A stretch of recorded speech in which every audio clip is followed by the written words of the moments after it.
disability, and April month is dedicated to the World Autism Awareness Day. Mashwara team is doing very wonderful job with the support of Action for Autism and hosting these series, and this is our second series on autism spectrum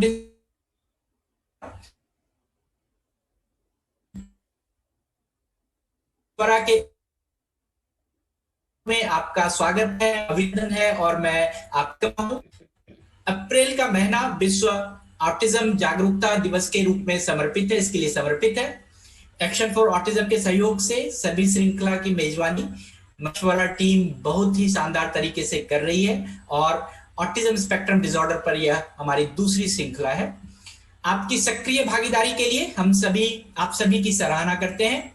मैं हमारे सभी मेहमानों का, दर्शकों का स्वागत करता हूं।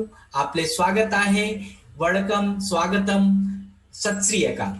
As the number of children identified as having an autism spectrum disorder have increased in recent years, obtaining a comprehensive ASD, autism spectrum disorder evaluation and accurate diagnosis has become even more critical. This might be attributed to the broadening of diagnosis criteria, the diagnostic substitutions, the better awareness, true and composite understanding about the autism. जैसा कि हाल के वर्षों में autism spectrum ASD के रूप में पहचाने जाने वाले बच्चों की संख्या में वृद्धि हुई है और एक व्यापक रूप से ऑटिज्म के लिए मूल्यांकन करना, उसका सटीक निदान करना, डायग्नोसिस करना और भी महत्वपूर्ण हो गया है। इसके लिए एक जो क्लिनिकल मापदंड है, नैदानिक मापदंड है, बेहतर जागरूकता है, सच्ची और समग्र समझ की जो एक व्यापकता होनी चाहिए, उसकी आवश्यकता है। हमें ऐसा ही वातावरण क्रिएट करना होगा। So embarking on the evaluation and assessment process can seem overwhelming for parents of a child who is experiencing significant developmental delays, including social, behavioral, and communication difficulties. It is important to understand the purpose of obtaining an accurate assessment and the benefit that can result from the participating in the process.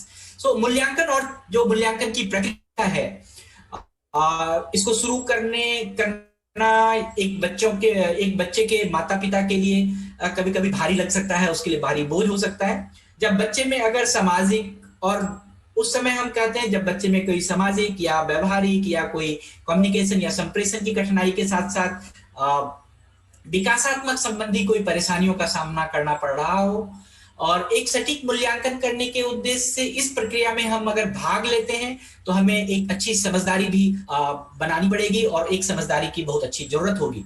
This is equally important to consider periodically updating the evaluations for educational and treatment planning.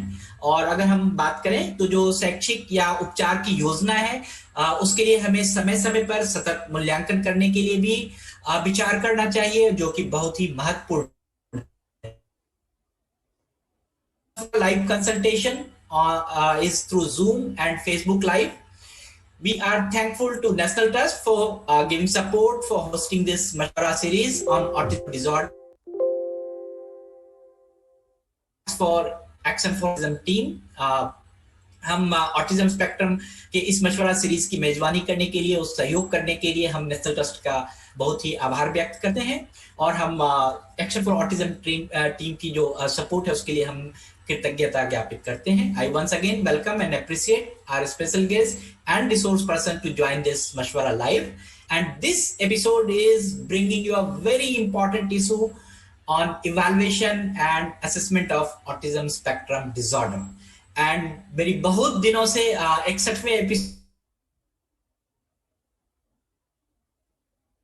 आकांक्षा थी कि doctor Shifali madam को अपने मशवरा में बुलाएं, और ये दिन भी शुभ है और एक्सपर्ट भी शुभ है और विषय वस्तु भी इतना अच्छा है कि इससे बढ़िया एक्सपर्ट हमें दिखा नहीं कोई। और मैडम के बारे में अगर कहा जाए तो she is the authority, she is the some person who can talk about autism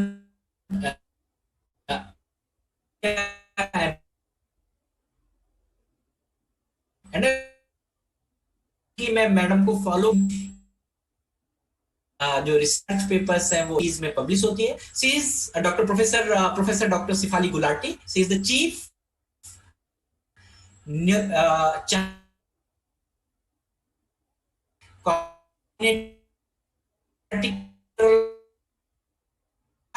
for Center of Excellence and for Neurodevelopmental Disorder, Department of Pediatrics at All India Institute of Medical Science, the AIMS. Welcome you. It is कि आप आती हैं और मन विकास में आप कभी भी ये नहीं कहती कि मैं नहीं आऊंगी, या फिर जो आती हैं तो हमें कुछ नया विचार देके जाती हैं, और आज भी हम आपसे नया विचार और नई भावना सुनने के लिए हैं और आपके साथ हैं ma'am. Thank you ma'am. So we can start from you. Thank you Alok ji, thank you for your kind words and introduction. I'm just sharing my screen. Yeah, thanks. It's always a pleasure to be there. Yeah. तो आज हम बात करेंगे regarding autism spectrum disorder. क्या ये holistic evaluation and management, what all encompass it. I want to dedicate it to all children with special needs and their families for having autism and any other special needs. I have no disclosures. Basically जो I will be going through, I will be saying कि neurodevelopment disorders वगैरह है वो कितने common है, क्या हुआ है अभी, क्या प्रेवलेंस है, what is the need, and how will you holistically evaluate a child with autism spectrum disorder, and how recent technology is helping us, और वो टेक्नोलॉजी के माध्यम से हम अभी और आगे कैसे बढ़ सकते हैं। सबसे बड़ा मुद्दा है कि हमेशा ये सोचा जाता था कि किसको क्या डिसेबिलिटी है। अभी हमारे को अपना ख्याल बदलना है। This is a time for change. We have to think at the capability approach, what the child has, what can the positivities, what he can do or she can do, not what the child cannot do, because we have to work on the things what the child can do. Disability term, it is important to understand. It's okay, उसको impairment है, there's activity limitation, participation restriction है, कुछ वो कर नहीं पा रहे हैं, लेकिन next line बहुत important है।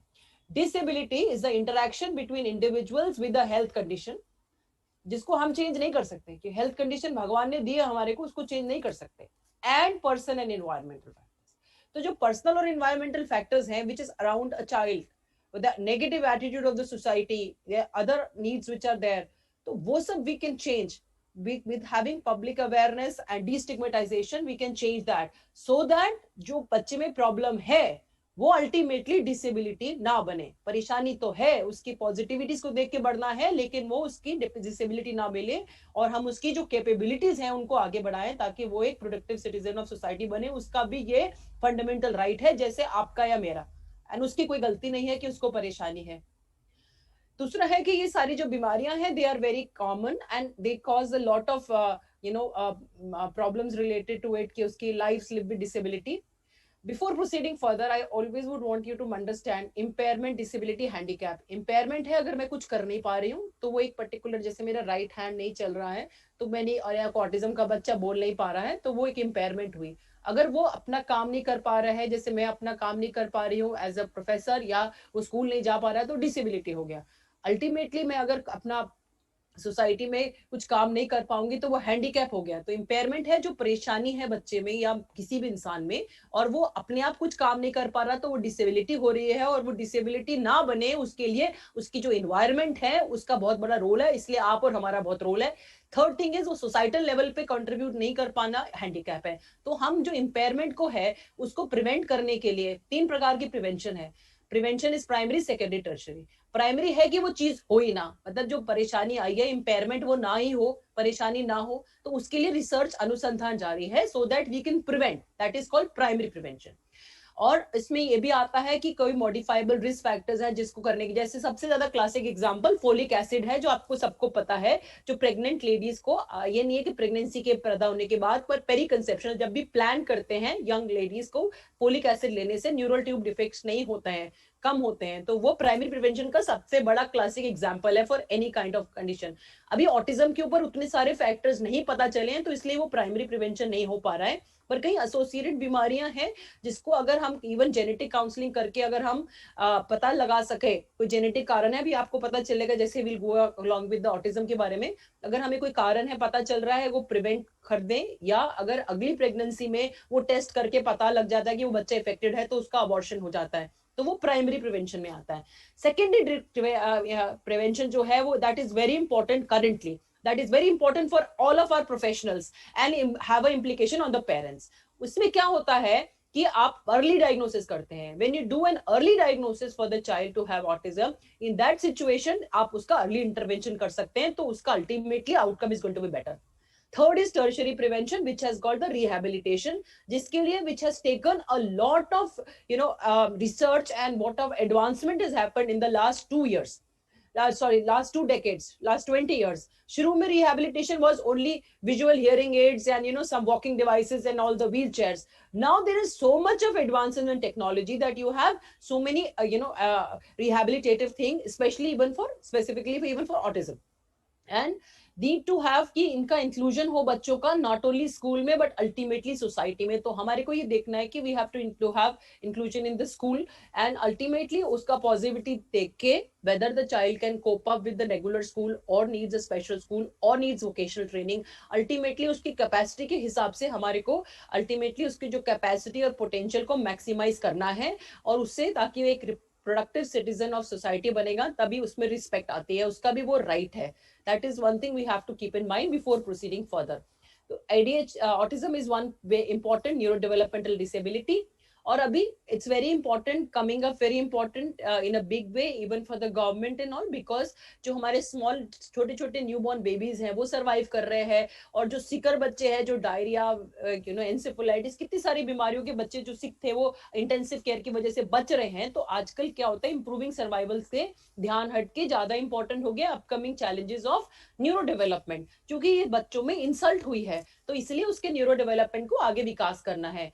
तो प्रेवलेंस देखना है बिफोर वी प्रोसीड फर्दर। ये this is the landmark study in which I was the network coordinator and site PI, leader Dr. N.K. Arora and Dr. M.K.C. Nair was PI। उसके अंदर हमने 5 areas में India में prevalence study किया था। Study 2011 में किया था, एंड अल्टीमेटली उसका पब्लिकेशन तो 2018 में है।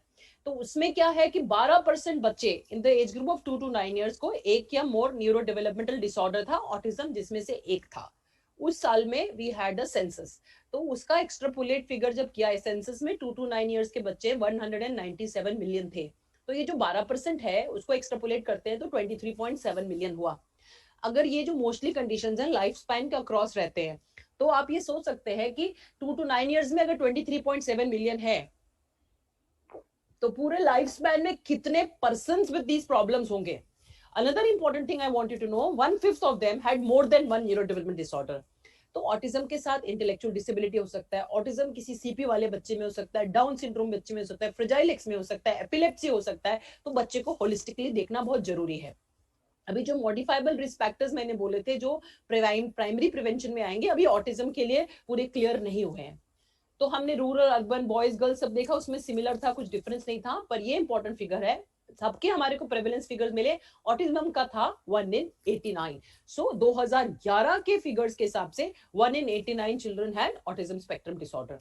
तो अभी और जो अभी करंट जो सीडीसी का यूएसए का फिगर है दैट इज 1 in 54, वो 2020 का फिगर है, और ये आपको मैं बता रही हूँ 2011 का फिगर है। तो this you have to keep in mind because prevalence is rising. अभी क्या है मुद्दा, क्या है सबसे बड़ा इंपॉर्टेंट नीड है प्राइमरी सेकेंडरी और टर्शियरी प्रिवेंशन, जिसके बारे में मैंने आपको बता दिया क्या प्रिंसिपल्स हैं।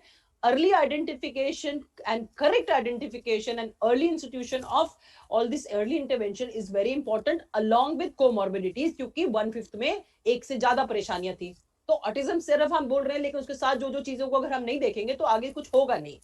इंडिया में पर्सनल जो है ट्रेंड, उनको ज्यादा नहीं मालूम था, प्लस टूल्स नहीं थे सोशल कल्चरली सेंसिटिव। आपको सोशल कल्चर सेंसिटिव की बात क्यों कर रही हो, जैसे एक CSH स्केल है स्लीप देखने के लिए, उसमें एक सवाल आता है, does the child sleep with parents.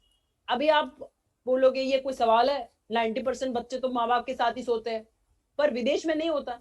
वहां पे अगर बच्चा माँ बाप के पास सो रहा है तो उसको एबनॉर्मल माना जाता है, उसमें स्कोर मिलता है कि उसको कोई स्लीप प्रॉब्लम तो नहीं है। तो हम सोशो कल्चरल सेंसिटिव चीजें होती हैं, जो बिहेवियर व्यवहार हमारे सामने होता है in India, what is acceptable in India is different from what is acceptable in the west, because सबके कल्चर्स डिफरेंट है। तो इसलिए आप उसको नॉर्मल अब नॉर्मल कहना, तो आपके अपने सोशल कल्चरल सेंसिटिव टूल होने चाहिए। लास्टली, एम्पावरमेंट ऑफ पेरेंट्स बहुत इंपॉर्टेंट मुद्दा है। क्यों? क्योंकि अगर क्या है, पेरेंट्स पेरेंट सेंट्रिक है, ये लाइफ टाइम रहेगा, तो पेरेंट्स को जब तक बीमारी समझ नहीं आएगी तो कैसे होगा। और बच्चे पेरेंट्स को सपोर्ट भी चाहिए, ये तो नहीं है कि उनकी कोई गलती है कि जिसकी वजह से उनके बच्चे को प्रॉब्लम है। उनको अपने वर्किंग प्लेस से भी छुट्टी लेनी पड़ती है।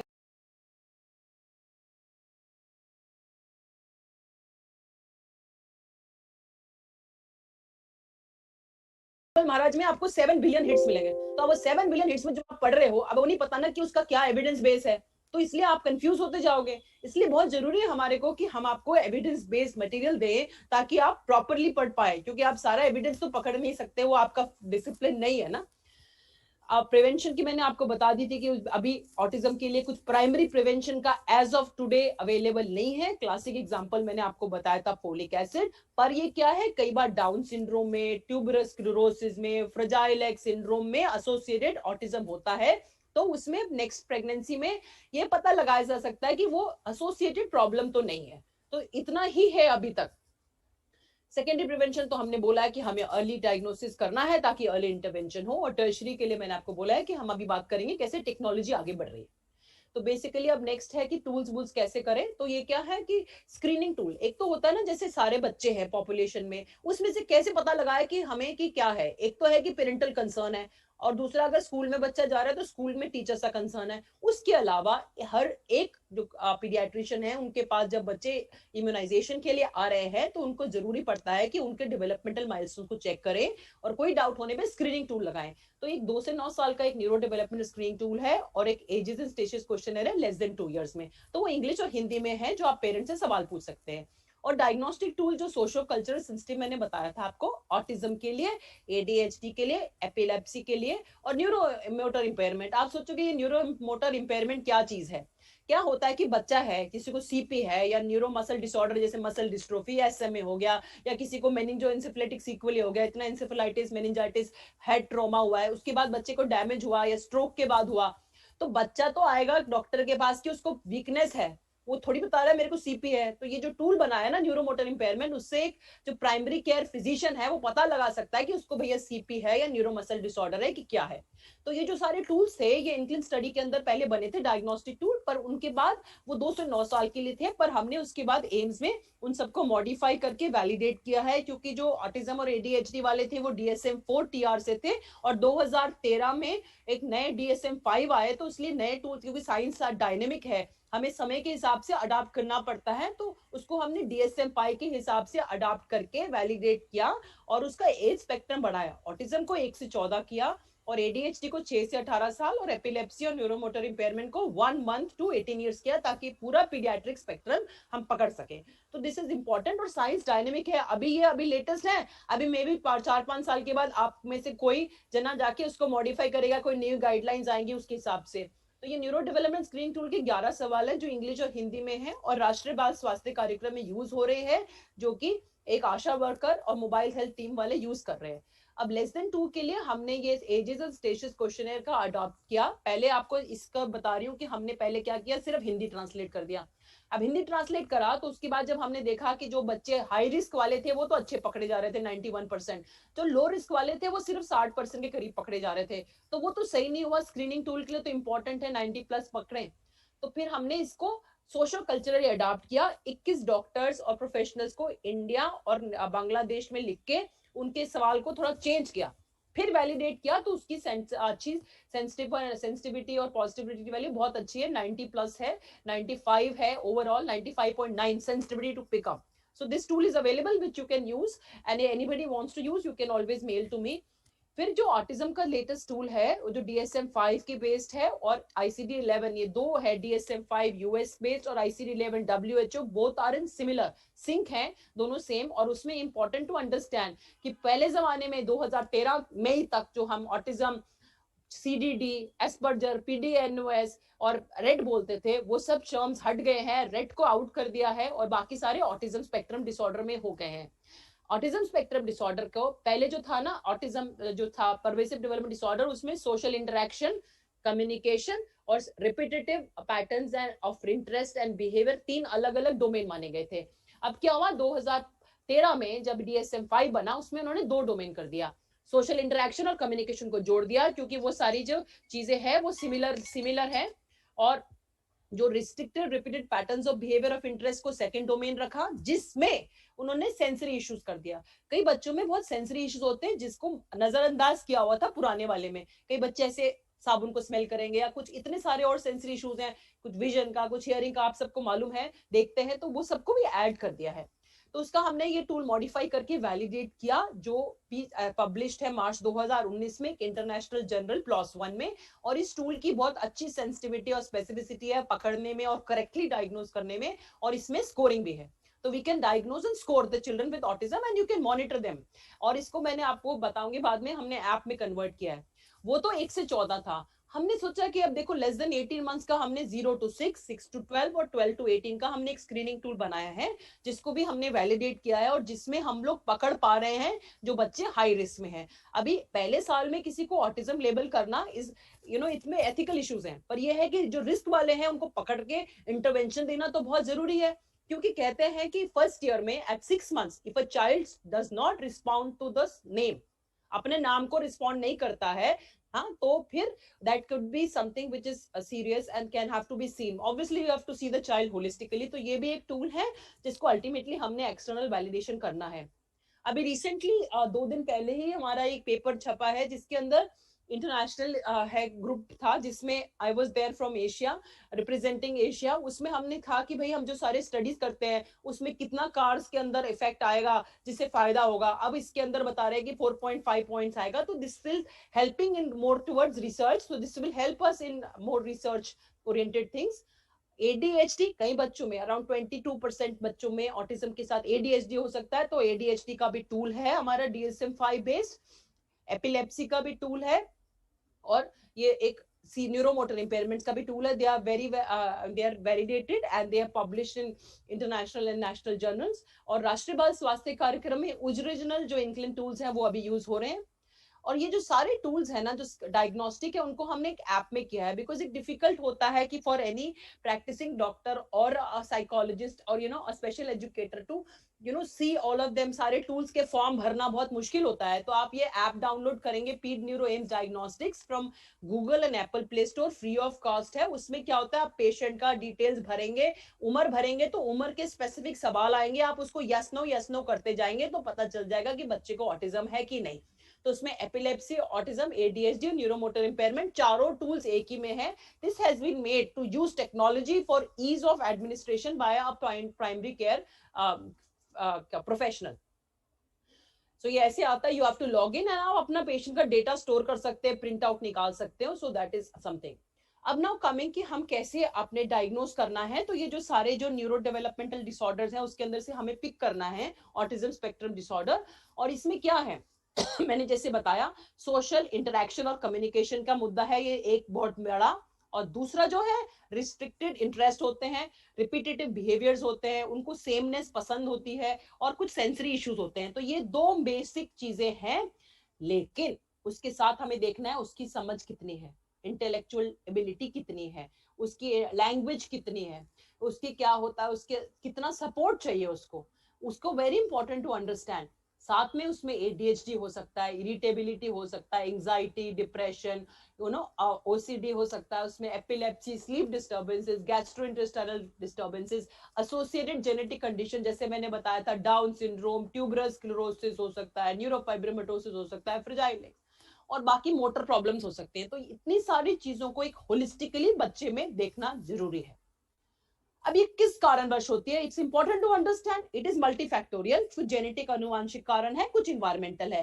तो बहुत सारी जो अभी आजकल का लेटेस्ट अनुसंधान जो चल रहा है, उसके हिसाब से जो लेटेस्ट करंट अंडरस्टैंडिंग है, बिकॉज अंडरस्टैंडिंग भी इवॉल्व हो रही है, बहुत सारी थ्योरीज रही है, मिरर न्यूरॉन थ्योरी और बहुत सारी चीजें रही हैं। अब ये है कि जेनेटिक कारणों से, बहुत जगह जेनेटिक डिफेक्ट्स होने से यू हैव ये जो ब्रेन में होते हैं हमारे ज्ञानतंतु होते हैं न्यूरॉन्स, उसके साथ न्यूरोट्रांसमीटर निकलते हैं, तो बहुत सारे न्यूरोट्रांसमीटर्स में उनकी जो है इम्बैलेंस होती है, there is imbalance between the neurotransmitters like GABA, you have serotonin, glutamate, acetylcholine, histamine और डोपामिन। इन सब के अंदर जो एक्साइटेटरी और इनहिबिटरी वाले होते हैं उसमें डिसबैलेंस होने की वजह से ऑटिज्म होता है। इसलिए अभी सब बड़ा अनुसंधान अभी चल रहा है। तो अभी हमारे को क्या करना है, हमारे को इनको स्क्रीन करना है। तो स्क्रीन करने के लिए जो गाइडलाइंस हैं कि जब पीडियाट्रिशियन के पास बच्चा आ रहा है, आप रेगुलरली फॉलो कर रहे हो, तो 18 और 24 महीने पे बच्चे को पेरेंट्स कुछ बोले या ना बोले, हर बच्चे के डॉक्टर को देखना है, स्क्रीनिंग टूल लगाना है हर बच्चे का to pick up autism. This is very very important, ये हमारे को भी फॉलो करना है। Early diagnosis and early intervention will impact the ultimate outcome. तो स्क्रीनिंग टूल्स काफी सारे हैं, जिसमें से हम लोग जो इंडिया में कॉमनली यूज करते हैं 16 से 30 महीने पर, ये modified checklist for autism and toddlers M CHAT है, फ्रीली अवेलेबल है, इजीली होता है, पेरेंट बेस्ड। और जो हमने भी एक टूल बनाया लेस देन 18 मंथ्स, उसका एक्सटर्नल वैलिडेशन हो जाएगा, तो वो भी आप लोगों के लिए अवेलेबल हो जाएगा freely, and mobile app form अभी नहीं है। तो जब हम एमचैट लगाते हैं तो अगर उसका स्कोर हाई आता है, तब उसके बाद हाई रिस्क में आता है, तो उसको उसी समय आगे रेफर करके हम डिटेल इवैल्यूएशन करते हैं। अगर लो रिस्क या मॉडरेट रिस्क आता है तो उसको फिर फॉलो करते हैं depending on how the result has come, moderate और लो रिस्क, तो फॉलो करके दोबारा एमचैट लगाते हैं। अब डीएसएम क्राइटेरिया जो मैंने आपको बताया था, उसमें हो गया सोशल इंटरेक्शन और कम्युनिकेशन एक डोमेन, और दूसरा डोमेन में restrictive patterns of interest and repeated behaviour and sensory issues, ये दो मेजर ए एंड बी है। इसमें क्या और फर्क आया है, पहले जो डीएसएम 4 था उसमें लिखा था कि it starts in the under 36 months, मतलब पहले 3 साल में शुरू होना चाहिए। अब इन्होंने बोल दिया it starts in the early developmental period, तो उन्होंने ओपन एंडेड छोड़ दिया है, ठीक है। और इसमें एक और चीज है, इसके अंदर नई चीज जो आई है जो डीएसएम 4 में नहीं थी, कि अर्ली डेवलपमेंट हो गया, और दूसरा स्पेसिफायर्स, मतलब आपको जो मैंने इंक्लिन स्टडी में भी बताया था कि 21.8% बच्चों में more than one neurodevelopmental disorder था, so there are multiple problems coexist. तो इसमें स्पेसिफायर बोल रहे हैं डीएसएम 5 में कि ऑटिज्म स्पेक्ट्रम डिसऑर्डर के साथ दूसरा स्पेसिफायर इंटेलेक्चुअल डिसेबिलिटी, अगर मानसिक समझ कम है, एपिलेप्सी अगर दौरे पड़ रहे हैं, एडीएचडी अगर उसको हाइपर एक्टिविटी है, तो ये स्पेसिफायर्स उन्होंने डाला है जो पहले नहीं था। और साथ में उन्होंने एक सिवियरिटी का कॉलम भी डाला है कि उसको कितना लेवल ऑफ सपोर्ट चाहिए। So this becomes very important for a professional to understand and tell the parents and follow up the child, and it will be very important. So this is important। और जब हम कर रहे हैं तो अगर कई बार DSM 5 क्राइटेरिया फुलफिल नहीं हो रहा, पर हिस्टोरिकली हो रहा था, क्योंकि बच्चे में इंप्रूवमेंट आ रही है, बच्चे में कुछ इंप्रूवमेंट आ रही है, मुद्दे सेटल हो रहे हैं बिकॉज ऑफ इंटरवेंशन, तो हम एक टर्म कहते हैं ऑटिज्म स्पेक्ट्रम डिसऑर्डर इन रेमिशन, जो टर्म पहले नहीं यूज होता था। अगर आपको, और दूसरा एक नया टर्म है सोशल कम्युनिकेशन डिसऑर्डर। कई बार जब DSM 5 criteria autism spectrum disorder का ना फुलफिल हो रहा हो, तो हमें देखना है कि सोशल कम्युनिकेशन डिसऑर्डर तो नहीं है। उसके लिए मैं अगली स्लाइड आपको दिखाऊंगी। अगर ये दोनों नहीं है तो फिर भी हमें ये सोचना है भाई कोई और डायग्नोसिस तो नहीं है, वो देखने की जरूरत पड़ती है। अब ये सोशल कम्युनिकेशन डिसऑर्डर क्या चीज है, ये डिसऑर्डर ये इसलिए है कि जो सोशल यूज है, verbal and non verbal communication की, वो प्रॉपरली नहीं हो पाती है। वो बच्चे जो होते हैं, वो जो कम्युनिकेशन को सोशल पर्पसेस के लिए होता है, ग्रीटिंग करना, दूसरे को शेयर करना इंफॉर्मेशन, या कोई कॉन्टेक्स्ट के हिसाब से अपनी कॉन्वर्सेशन बदल देना। हम जो कॉन्टेक्स्ट के हिसाब से कोई जो कन्वर्सेशन कर रहे हैं या स्टोरी टेलिंग हो रही है उसके हिसाब से नहीं कर पाना, और कई चीजें जो बिल्कुल क्लियरली बोली नहीं गई हैं, वो अपने आप एक्सप्लिसिटली जो नहीं बोली जा रही हैं उसको वो समझ नहीं पाएंगे, इन्फ्लुएंस नहीं कर पाएंगे। पर इन बच्चों में जो सेकेंड एस्पेक्ट था, क्या था, repetitive behaviour, insistent on sameness, sensory issues, वो सब नहीं होंगे। ये तो सिर्फ ये लैंग्वेज की बात हो रही है और कम्युनिकेशन की हो रही है। तो ये वाला एक कंडीशन है जो कि डायग्नोसिस बना है, और वो ये हो सकता है। बिफोर प्रोसीडिंग फर्दर, बहुत इंपॉर्टेंट है कि कोई आप मिस तो डायग्नोसिस तो नहीं कर रहे या मिस्ड नहीं कर रहे, मतलब गलत आप उसको ऑटिज्म नहीं बता रहे और आप कोई चीज मिस तो नहीं कर रहे, सही है। तो उसमें क्या है, इंपॉर्टेंट है कि कई न्यूरोलॉजिकल बीमारियां होती हैं। एक बीमारी होती है encephalopathy with status electrical epilepticus and sleep. आपको क्यों बता रही हूँ, आप सोचोगे इतनी हाई फाई चीज क्यों बता रही है, इसलिए बता रही हूँ क्योंकि इसका जो है डायग्नोसिस करने के लिए एक इंपॉर्टेंट इशू है, और इसका मैनेजमेंट की स्पेसिफिक प्रॉब्लम है, वो प्रॉब्लम नहीं है, स्पेसिफिक ऑप्शन है, विच आई विल कम टू अभी नेक्स्ट स्लाइड में। और ऑटोइम्यून इन्फेक्शन हो सकता है, किसी को पैरानियोप्लास्टिक हो सकता है, कोई न्यूरो डिजेनरेटिव कंडीशन हो सकती है। तो काफी चीजें हैं जो ऑटिज्म के लाइक फीचर दे सकती है। तो इम्पोर्टेंट है कि क्यों बताना जरूरी है आपको, इसलिए बताना जरूरी है कि हम कई बार सोचें कि हम सिर्फ साइकोलॉजिस्ट के पास चले गए हैं, पीडियाट्रिशियन या पीडियाट्रिक न्यूरोलॉजिस्ट के पास नहीं जाओ, ऐसा नहीं है। A child has to be seen holistically by a team of multidisciplinary team of professionals.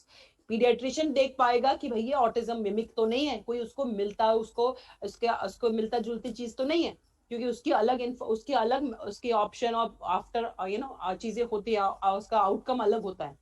और ऑटिज्म की दूसरी प्रॉब्लम बिहेवियरल हो सकते हैं, जो कम्युनिकेशन प्रॉब्लम हो सकता है, कुछ उसको अटैचमेंट प्रॉब्लम हो सकती है, विजन एंड हियरिंग।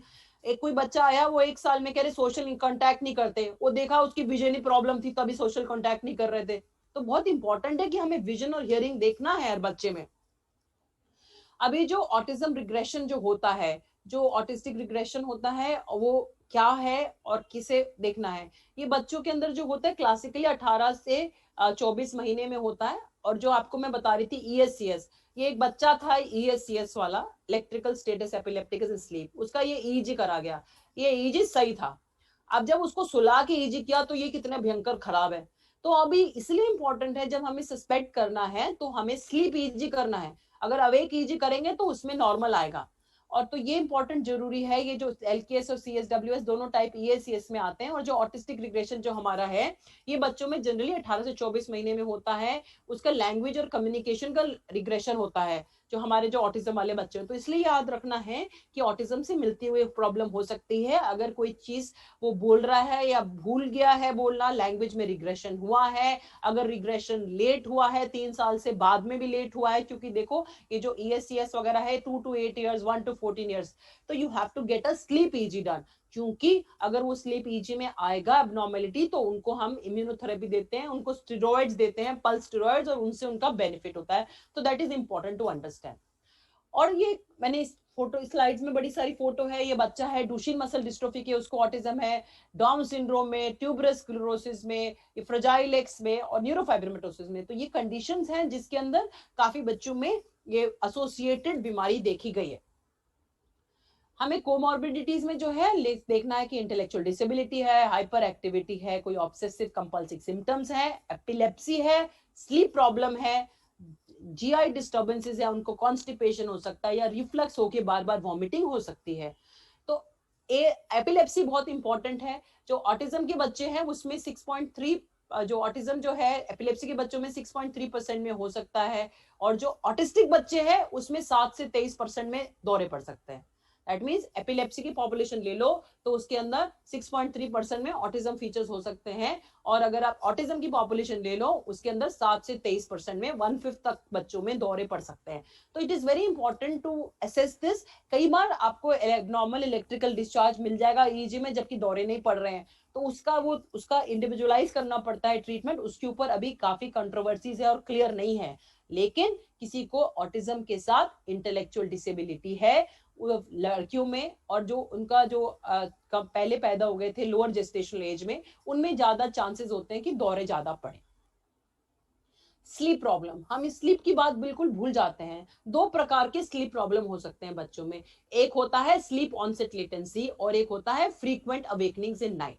मतलब यह है कि जब आप बच्चे को सुला रहे हैं तो वो देर से सो रहा है, और दूसरा है रात को बार सो गया उसके बाद बार बार उठ रहा है। अब क्या है, हमने ये स्टडी की थी जिसके अंदर हमने देखा कि 77.5% बच्चों में क्वेश्चनेयर के हिसाब से स्लीप प्रॉब्लम थी। और हमने जब उनको सुलाया, बड़ा मुश्किल था वो स्टडी करना, क्योंकि वैसे ही बच्चे सोते नहीं है, उसके बाद हम अस्पताल में उसको ओवरनाइट एडमिट करके पॉलीसोमनोग्राफी कर रहे थे मशीन लगा के। तो उसके अंदर हमने देखा कि हर बच्चे में 100% स्लीप एबनॉर्मेलिटी पाई गई। तो बेसिकली इंपॉर्टेंट है हमें स्लीप का देखना। क्यों देखना? एक तो बच्चे की क्वालिटी ऑफ लाइफ में खराब हो जाएगा, बच्चे के पेरेंट की क्वालिटी ऑफ लाइफ खराब हो जाएगी, बच्चों की सिबलिंग की क्वालिटी ऑफ लाइफ खराब हो जाएगी। इन एडिशन टू दिस, जो बच्चों में नाइट की प्रॉब्लम होती है, सोने की प्रॉब्लम होती है, उनका day time behaviour is also abnormal. So day time behaviour improves when the sleep problems improve. अगर हमें स्लीप ऑनसेट में देर हो रही है तो वी हैव टू टेल कि हम आधा घंटा पहले उसको सुलाने से, एक मेलाटोनिन दवाई है मिलोसेट, वो देते हैं। लेकिन एक चीज बहुत इंपॉर्टेंट है जो इग्नोर हो जाती है, होता है कि स्लीप हाइजीन। जब बच्चे को सुला रहे हैं, कई ऑटिज्म के बच्चों को हल्की लाइट चाहिए, कईयों को ज्यादा लाइट चाहिए और कईयों को अंधेरे में सोना है। तो जिस भी एटमॉस्फेयर में बच्चा सोता है उसको मेंटेन करना है जब बच्चा सो जाए। So that's called sleep hygiene, which many parents forget. वो बच्चा सो गया, फिर हम कंप्यूटर पे अपना काम करेंगे या टीवी लगाएंगे या बातें करेंगे। So we have to respect the sleep hygiene in the sense जो एटमॉस्फेयर बच्चे को पसंद है, कंड्यूसिव है उसके सोने में, वो उसी पे मेंटेन करना है।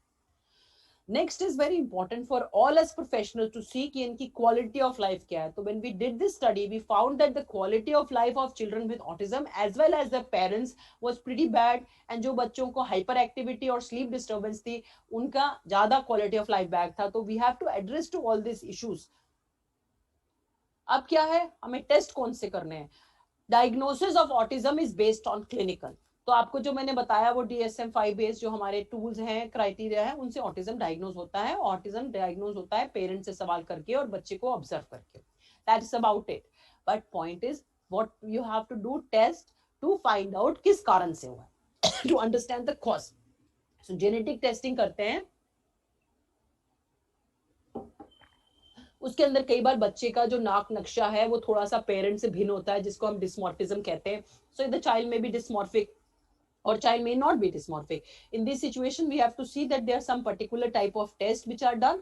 हम लोग क्या करते हैं, हम उनके अंदर पहले RACGH या करते हैं और उसके बाद we have to, अगर उसमें कुछ abnormality आई, किस में आती है, अगर abnormalities आ गई, नहीं आई हैं, तो फिर हम माँ बाप और बच्चे का होल एक्सोम सीक्वेंसिंग करते हैं।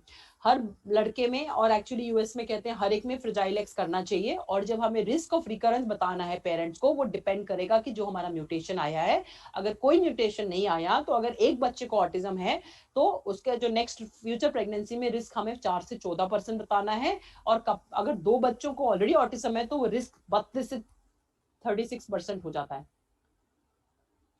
मेटाबॉलिक टेस्टिंग हम रूटीनली नहीं करते हैं बच्चों में। अगर सस्पिशन होता है तभी हम मेटाबॉलिक टेस्टिंग करते हैं फॉर मेटाबॉलिक डिसऑर्डर। ईजी कब करना है? ईजी रूटीनली नहीं करते हैं। किसी को दौरा पड़ रहा है या किसी का जो रिग्रेशन, लॉस ऑफ लैंग्वेज है या सोशल इंटरेक्शन है जो 2 साल से ऊपर हुआ है, मैंने कहा था 18 to 24 months was the generally thing when you see more than 2 years होता है, या उसका मतलब उसका अगर मोटर रिग्रेशन हो गया और भी माइलस्टोन में रिग्रेशन हो रहा है, not only social and communication में, या कोई और न्यूरोलॉजिकल कारण हो रहे हैं, तब हम ईजी करते हैं। और भूलना नहीं है कि इन बच्चों में स्लीप फॉलोड बाय अवेक जरूर करना है। ओके, अगर स्लीप नहीं करेंगे तो मैंने आपको ईजी दिखाया था तो हम मिस करेंगे। नेक्स्ट पेशेंट का सवाल है, इज इट क्यूरेबल? पेरेंट्स को ये बताते हैं कि इट्स इंपॉर्टेंट टू अंडरस्टैंड कि ये बीमारी जड़ से नहीं जाएगी, it is treatable, it is not curable. Curable का मतलब है जड़ से चले जाना। तो जो भी प्रॉब्लम्स आते हैं वो प्रॉब्लम्स को हल किया जा सकता है।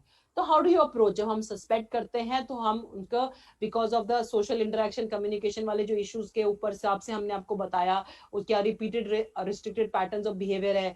तो जो बच्चा है हम सस्पेक्ट कर रहे हैं कि वो अगर बिल्कुल बड़बड़ाना नहीं शुरू कर रहा 12 महीने तक, 16 महीने तक एक वर्ड विद मीनिंग नहीं बोल रहा है, 24 मंथ्स पे 2 वर्ड विद मीनिंग नहीं बोल रहा है, टाटा बाय बाय नहीं कर रहा है 12 महीने पर, या और क्या ये सब चीजों में कभी भी कोई चीजें आई हैं लैंग्वेज और वो भूल गया है, तो हम सस्पेक्ट करके उसको हम टूल्स लगा के डायग्नोज करते हैं।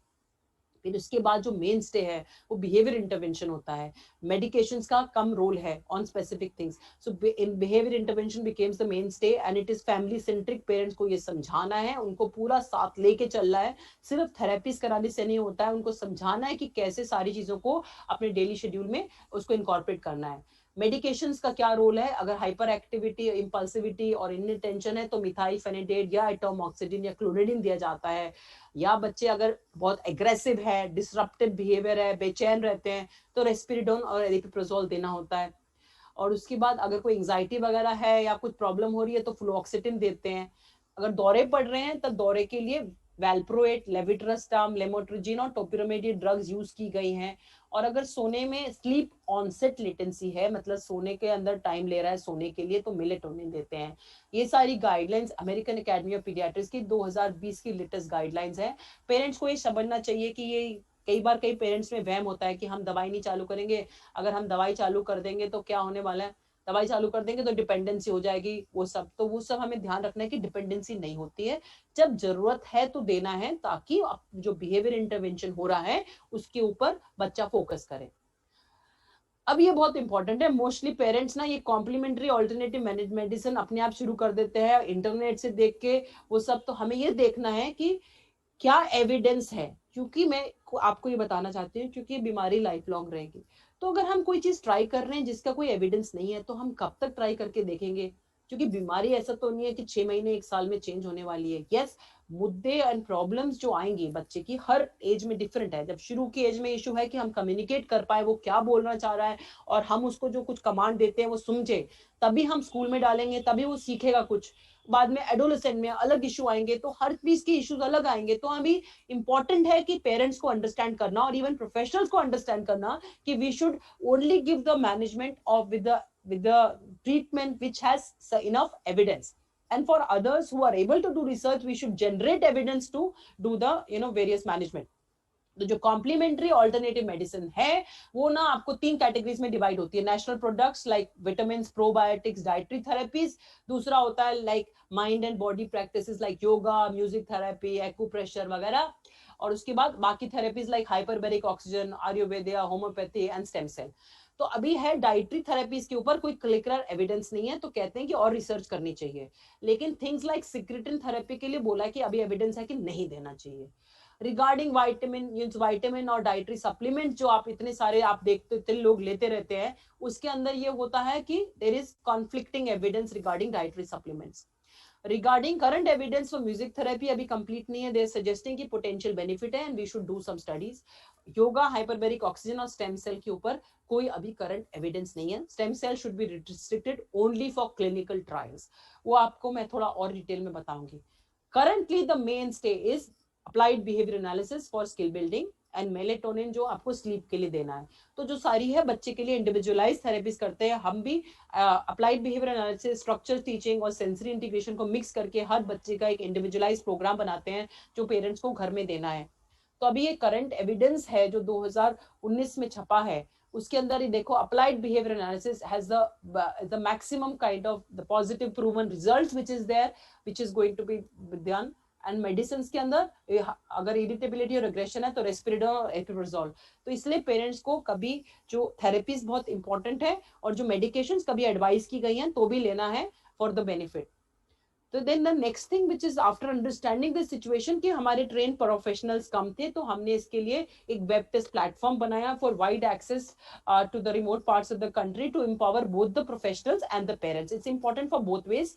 ये 3 दिसंबर 2014 को लॉन्च हुई थी वेबसाइट, तब हेल्थ मिनिस्टर सर ने करी थी वेबसाइट। अभी ये ऐसे दिखती है, इसके हर एक बीमारी के ऊपर ड्रॉप डाउन है। प्रोफेशनल्स के लिए पेरेंट्स कॉर्नर है, एकेडमिक्स है for understanding developmental milestones, paediatrician को कैसे देखने चाहिए और न्यूरो एग्जामिनेशन करना चाहिए।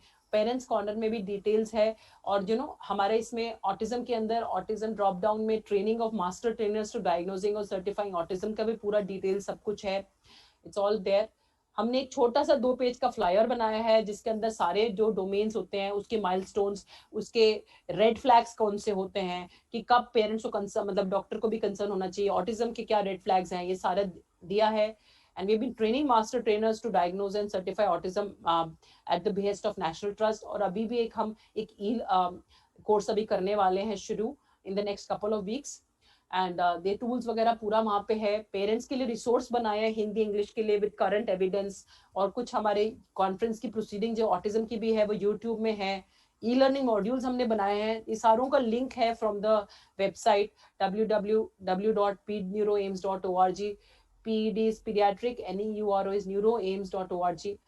और दवाइयों के डोजेस का प्रॉब्लम होती है तो एक ड्रग बुक भी बनाई है। Next empowerment of parents is very very important. The parents have to understand कि क्या स्थिति है। तो ये पेरेंट्स कॉर्नर में जाएंगे तो we have parent information material, Hindi और इंग्लिश की किताब है स्टार्टिंग फ्रॉम ऑटिज्म की छोटी primer to detail comprehensive booklet on Hindi and English on autism. Autism intervention के लिए है, सीजर कार्ड है जिसको दौरे पड़ते हैं, वीडियो है कि दौरा पड़ेगा तो क्या करना है, ये बहुत इंपॉर्टेंट है जानने के लिए, सारी चीजों के लिए, बच्चों के लिए। ऑटिज्म के अंदर एडोलेसेंट्स के अंदर, बॉयज में, गर्ल्स में, हाउ टू एक्सप्लेन कि कैसे एडोलेसेंट की डेवलपमेंट हो रही है, and how there is a no touch technique for them, there is no good bad touch, I think there is always a no touch. And then for skill development, trying to tell them कि how encourage parents कि कितने बड़े लोग बड़े बड़ा काम कर चुके हैं डिस्पाइट हैविंग ऑटिज्म। तो स्किल डेवलपमेंट, वोकेशनल ट्रेनिंग पे करें। फिर इंटरवेंशन के लिए हम सारे बुकलेट्स में मार्क करके देते हैं पेरेंट्स को कि ABS, सेंसरी इंटीग्रेशन और स्ट्रक्चर टीचिंग का कैसे करना है, and they have to follow it up. It is very important to empower the parents on every aspect. Rehabilitation के वीडियोस हैं, but then parents are lost कि कहाँ जाएं। There are 4 ministries which are working, ministry of health, ministry of social justice, HRD and women and child.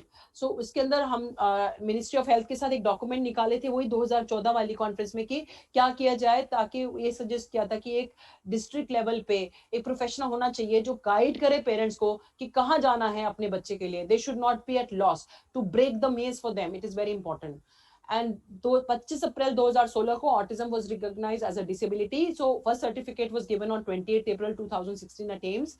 हमने 4 national workshops करी है, last year नहीं हो पाई थे बिकॉज ऑफ कोविड, इस साल इसलिए हम ई वाला कर रहे हैं। तो वो आपको इन्फॉर्मेशन देगी, आलोक जी को दे देंगे, then he can spread it there for professionals to get trained in that. And it's important to understand that for you can apply in any government hospital for that, and you will get the certification के लिए inclin tool for autism से diagnose करते हैं और ESA tool से उसको scoring देते हैं, and वो immediate current वाला उसका देखना होता है। और बच्चे को अगर ये तो autism का मिलता है, लेकिन अगर autism के साथ और बीमारी है तो उसका फिर multiple का मिलता है, क्योंकि वो add on हो जाता है calculation के अंदर, disability के अंदर। पेरेंट्स को भूल नहीं जाना चाहिए। कई बार क्या होता है, माँ के ऊपर सब कुछ छोड़ दिया जाता है। It's family centric, it's life long, it is very depressing, and it can be very very disheartening. तो I always tell the parents कि आप 100% काम करोगे पर आपको आउटपुट 30 मिलेगा। तो अगर वो 100 आप इनपुट दोगे और 100 एक्सपेक्ट करोगे तो फिर डिप्रेस और डिसहार्टन हो जाते हैं। हमने एक स्टडी की थी, हमारे 3/4 of the mothers were clinically depressed, proper tools के हिसाब से देखा था, it is not their feeling. So it is very important to teach them coping strategies. We don't want them to be depressed and then we help them. That's why I tell the fathers and I tell the many counseling कि भाई you have to not put it on the mother को नौकरी छोड़ के बोलते घर बैठ जाओ। The entire family, चाहे न्यूक्लियर है चाहे जॉइंट है, has to take the responsibility and move forward. And we should ensure that. And parents के लिए post a query domain भी है उधर, and this is how it looks on the mobile, the website. उसके बाद we had the Center of Excellence which was launched on 1st December 2017, जिसके अंदर we have lot of people from across the globe, और इसके लिए we are developing a national registry including for autism.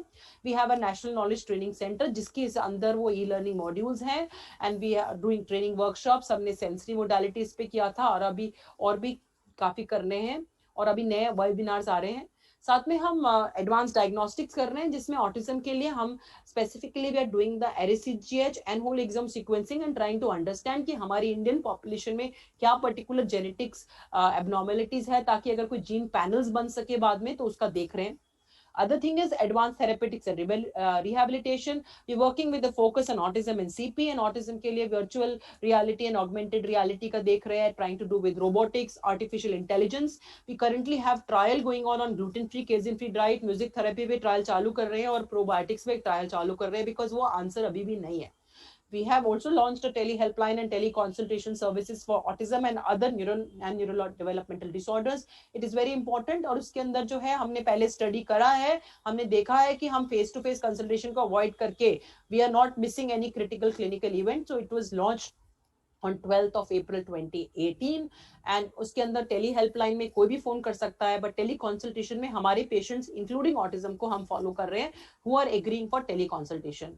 सो इसका proper standard operating procedure है। Coming just briefly before ending to the technology based virtual reality है कि जो हमारी चीजें हैं वो इंटरैक्टिव सिमुलेशन, मतलब सराउंडिंग के अंदर हम ऐसा हार्डवेयर और सॉफ्टवेयर से बनाते हैं जिसके अंदर इट इज वर्चुअल होता है। It is not exactly it is there, web based है, उसके अंदर you get a feeling of the real world kind of thing. उसके हिसाब से हमने ये बनाया है IIT दिल्ली के साथ रीइंफोर्समेंट बेस्ड लर्निंग, इसके अंदर प्रिडिक्शन करने के लिए, टेम्पोरल प्रिडिक्शन और स्पेशल प्रिडिक्शन करने के लिए ऐप बनाए हैं, जिसका हमने पायलटिंग शुरू किया था, फिर वो लॉकडाउन की वजह से डिले हो गया, अब दोबारा शुरू कर रहे हैं। ऑगमेंटेड रियलिटी के लिए भी ये ऐप बनाया है, जिसके अंदर हम digital elements are added along with it. We're also trying to make robotic toys for including a monthly sensory interaction with these children for autism. साथ में एक हमने ट्रांसक्रेनियल मैग्नेटिक स्टिमुलेशन की स्टडी चालू की ऑटिज्म के अंदर, उसके अंदर ताकि देखने के लिए whether they are going to improve.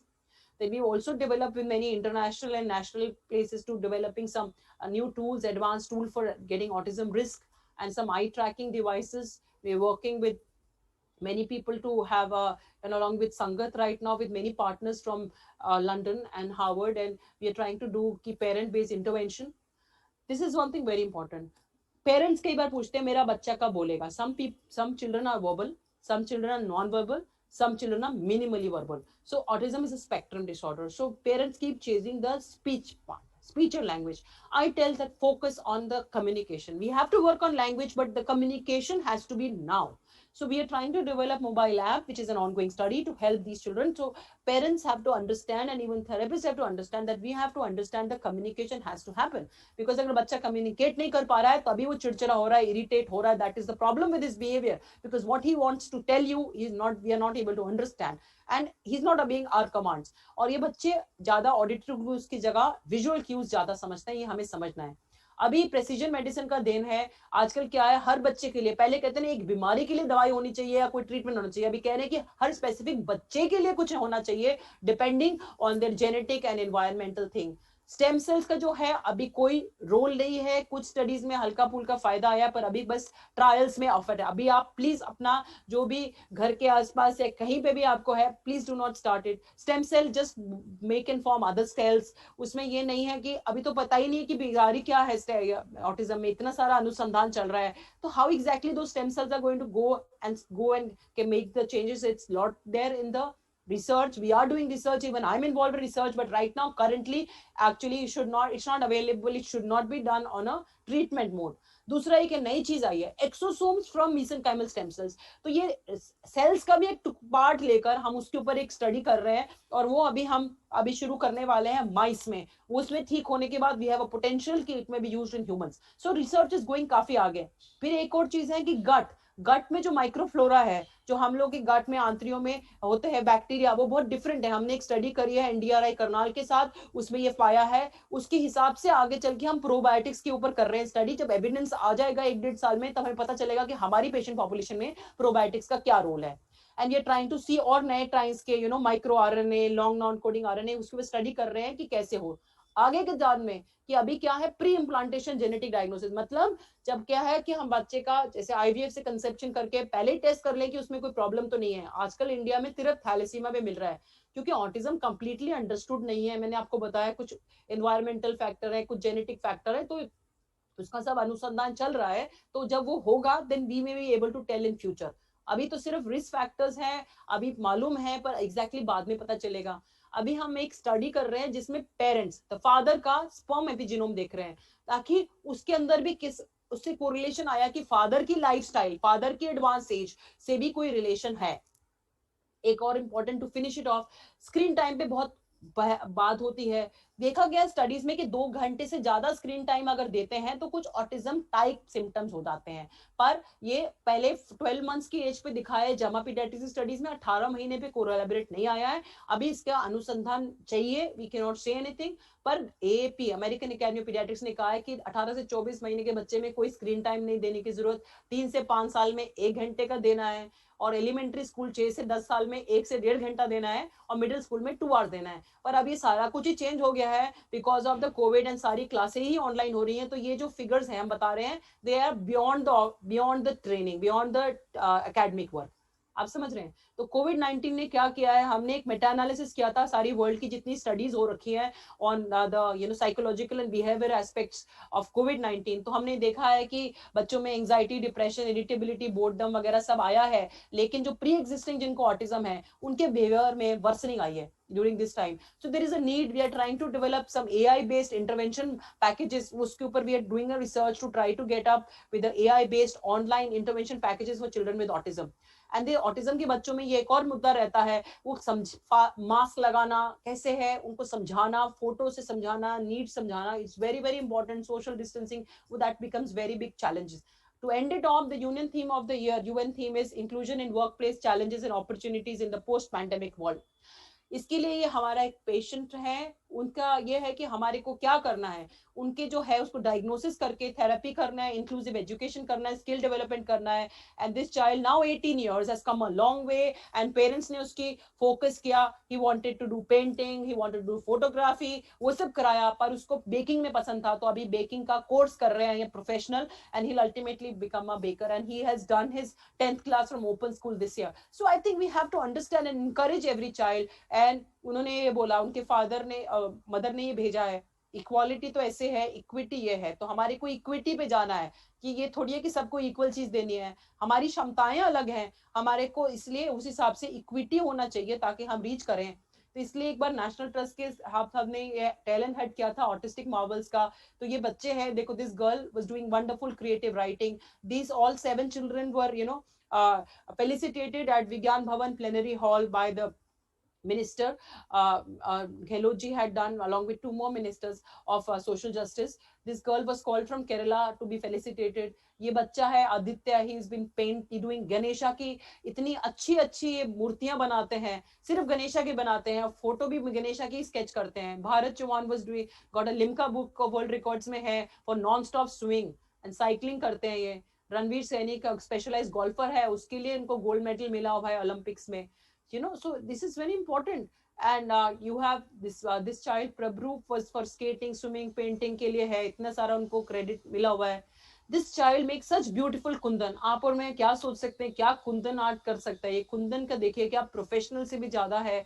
So parents have to understand and recognize क्या positivities है to work on it. This child was doing sketch artist, he was a sketch artist. This boy, he developed this science of autism के लिए sketch किया उन्होंने हमारे लिए. So because it's very very important, we have to realize their potential. I am really grateful to all the children and families जिन्होंने हमारी सारी studies में participate किया over years, and my national and international collaborators. Einstein had autism. He said everybody is a genius, but if you judge a fish by its ability to climb a tree, पेड़ climb करने के लिए अगर आप सोचोगे एक fish climb करे, तो it will live its whole life believing that it's stupid, because a fish cannot be expected to climb a tree. So we have to have appropriate expectations from these children. जो हमारी ये journey रही है, मैंने ये annals of national medical sciences का है, अगर आपको पढ़ना है तो it is available on the net. And I want you to understand that differently able can challenge the word. Mozart had autism and he said मुझे music नहीं पसंद है जो मैं create करता हूँ, मुझे उसके बीच की silence पसंद है. And when the world says give up, hope whispers try it one more time. And I think we have to ensure that we have to work together to help and optimize everybody's potential, and we have to provide the support to the families. Thank you so much for your patient listening. I'll be very happy to reply to any queries and answers. Great. Thank you, ma'am. Thank you. So, Gupta sir, you want to have some unmute yourself, sir. Ji. Professor Shiv है, इन्होंने बहुत देर से हाथ raise किया हुआ है शुरू से ही. Okay, sir. Okay. Yes. Yes, professor. You can unmute yourself.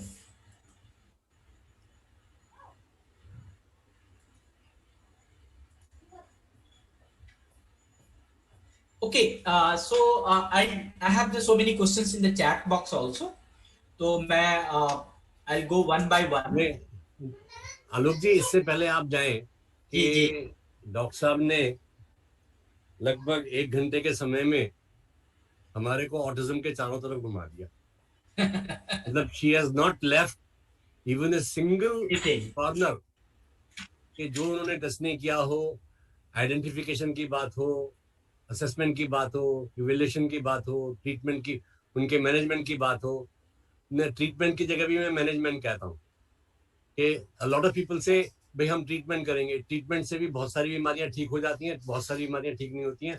But I say we try to manage the autism spectrum disorder.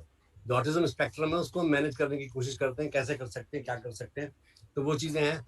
And last में जो इन्होंने 6-7 बच्चों की फोटोज दिखाई हैं, that will be very very success stories जो दिखाई हैं, that will be very very encouraging for parents and professionals कि भाई इन बच्चों के साथ में भी अगर हम कुछ करें तो वो हो सकता है। एक चीज और थी कि अर्ली आइडेंटिफिकेशन क्यों जरूरी है। जो हमारी ब्रेन की न्यूरोप्लास्टिसिटी है उसको हम अर्ली आइडेंटिफाई करके इंटरवेंशन के साथ में उस न्यूरोप्लास्टिसिटी को खराब होने से रोक सकते हैं। तो अर्ली आइडेंटिफिकेशन अभी आजकल तो कहते हैं कि 6 महीने से भी शुरू कर सकते हैं। We can look science and systems हमारे बहुत सारे दिए हुए हैं, उनको हम देखें कि अगर हमारे बच्चों में वैसे साइंस एंड सिस्टम नजर आते हैं तो हम children with autism spectrum disorder को हम बात कर सकते हैं। Sir question sir, thank you. Questions कुछ तो हैंड रेज्ड है और कुछ मैं पूछ रहा हूँ। We can take a question from Prabal ji, you can ask a question. या Yeah, sir. Thank you so much, Alok sir. Hello. जी आप पूछिए, क्वेश्चन पूछिए। Sir, actually, as ma'am covered everything, it was really a very informative session. As J.C. Gupta sir said, from the screening to management of any kind of management, she has covered everything. As we know, sir, when we have gone through the studies, like applied behavior analysis, as ma'am also said, applied behavior analysis is the most evidence-based approach when we deal children with autism.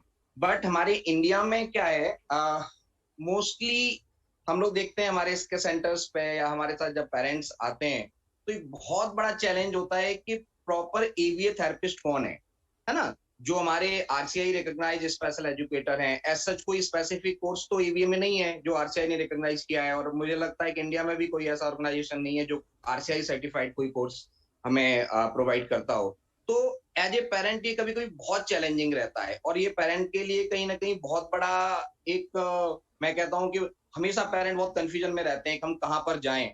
मतलब बहुत सारे लोग हैं, एक बहुत ही repeated organisations में जो as a ABA therapist teacher काम कर रहा है, वो सिंपल ग्रेजुएट भी नहीं है, 12th पास आउट है, उसको हम कुछ भी पूछते हैं और उसको जनरली यही नहीं पता कि वो ऑटिज्म क्या है, and he is working as a ABA therapist. तो इस बारे में हम क्या कर सकते हैं, क्योंकि पेरेंट्स को भी ये कहीं ना कहीं जब वो गूगल करते हैं हर जगह ये मिलता है कि सबसे बेस्ट अप्रोच एवीए है, बट इंडिया में एज सच एवीए का कोई मुझे वो लगता नहीं कि स्पेसिफिक कौन थेरेपिस्ट है, पेरेंट कहाँ जाएं। सो एज ए प्रोफेशनल हमें भी लगता है कि हम किसको लिए गाइड करें कि जहाँ पर वो, तो मैं यही जानना चाहता हूँ क्या एक जो ट्रेडिशनल स्पेशल एजुकेटर जो ऑटिज्म में स्पेशलाइज है, क्या वो एवीए थेरेपिस्ट की तरह काम कर सकता है, या इसके लिए और क्या मैम बेटर गाइड कर सकते हैं? Thank you sir. ABA is part of their routine training. So I think all these clinical psychologists who have been trained, they have been trained with ABA. तो उसमें कुछ specific नहीं है. And we one thing I want to tell you, parents को have to be there with the child inside. कोई आपको आप कोई 5-star situation में जाएंगे कि आपको बाहर बिठा दिया जाएगा waiting area में, your child inside. I think you need to be inside with the child. And you should understand, because sending the child only for therapy is not there. You have to understand कि क्या हो रहा है, and you should be able to incorporate in your daily routine. एक भी कई बार होता है, कई बार कई थेरेपिस्ट ना, ये आप थेरेपिस्ट के ऊपर ही आप लोग डिपेंडेंट हो जाते हैं, कोई आप पे फोकस नहीं करता है कि आपको डेली रूटीन में चेंज करना है. सेंडिंग फॉर 2-3 या therapies is not the answer. You have to incorporate in your daily schedule. So I ask my parents to always make a planner with pictorial classification. And आप एक तो अंदर जाएंगे, and I think there's a regular training.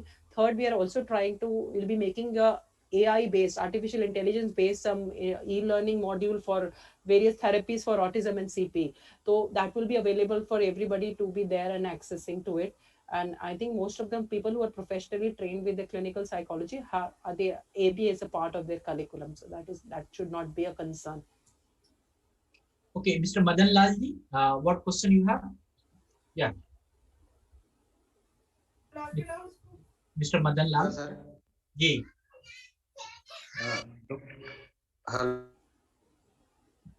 जी आप अपना सवाल पूछिए Madan ji. Unmute yourself. Unmute yourself. Yeah. जी. Hello doctor आलोक जी. जी. नमस्कार सर. नमस्कार. आपका यह प्रोग्राम बहुत ही अच्छा लगा मुझे, और डॉक्टर शेफाली मैम ने बहुत ही अच्छे से ऑटिज्म के बारे में जानकारी दी, और मेरे काफी स्टूडेंट भी इससे जुड़े हुए हैं सर. तो जब भी आगे ऐसा प्रोग्राम करें तो प्लीज हमें कांटेक्ट कर लीजिएगा. Definitely. Okay, Rahul Agarwal, what question you have, Mr. Rahul Agarwal? Unmute yourself. Yeah. नीलम धमीजा जी. हाँ जी. जी. सबको नमस्कार जी. सुनाई दे रही है मेरी आवाज? जी. आप थोड़ा सा कैमरा नीचे कर लीजिए तो आप दिखाई भी देंगे. और मेरी प्रॉब्लम है कि आज मेरा कंप्यूटर नहीं चल रहा था, मैंने मोबाइल पे लगाया हुआ, इसलिए आपको नहीं पता लग रहा. जी मैम जी, बहुत खुशी होती है. प्रॉब्लम खड़ी हो.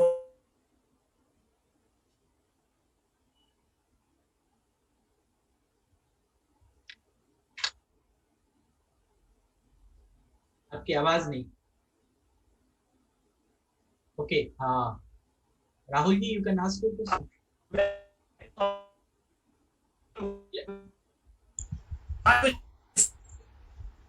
जी आपकी आवाज नहीं आ रही है. वो एजुकेशन पॉलिसी में सुधार ठीक है जी. जी. उसके लिए मैंने special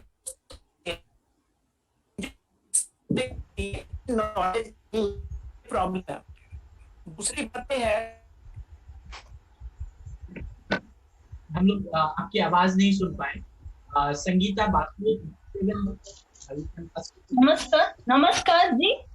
Ma'am, Sangeeta Vasudevan. Ma'am has explained very well, and I also would like to add some points. In those days, actually, the mom, the pregnant mom, the time of pregnancy till the time birth of the baby, that is the delivery of the child, she would feel the motherhood throughout the time. She visits the mom's place and she hears, she listens, she talks to the baby very well.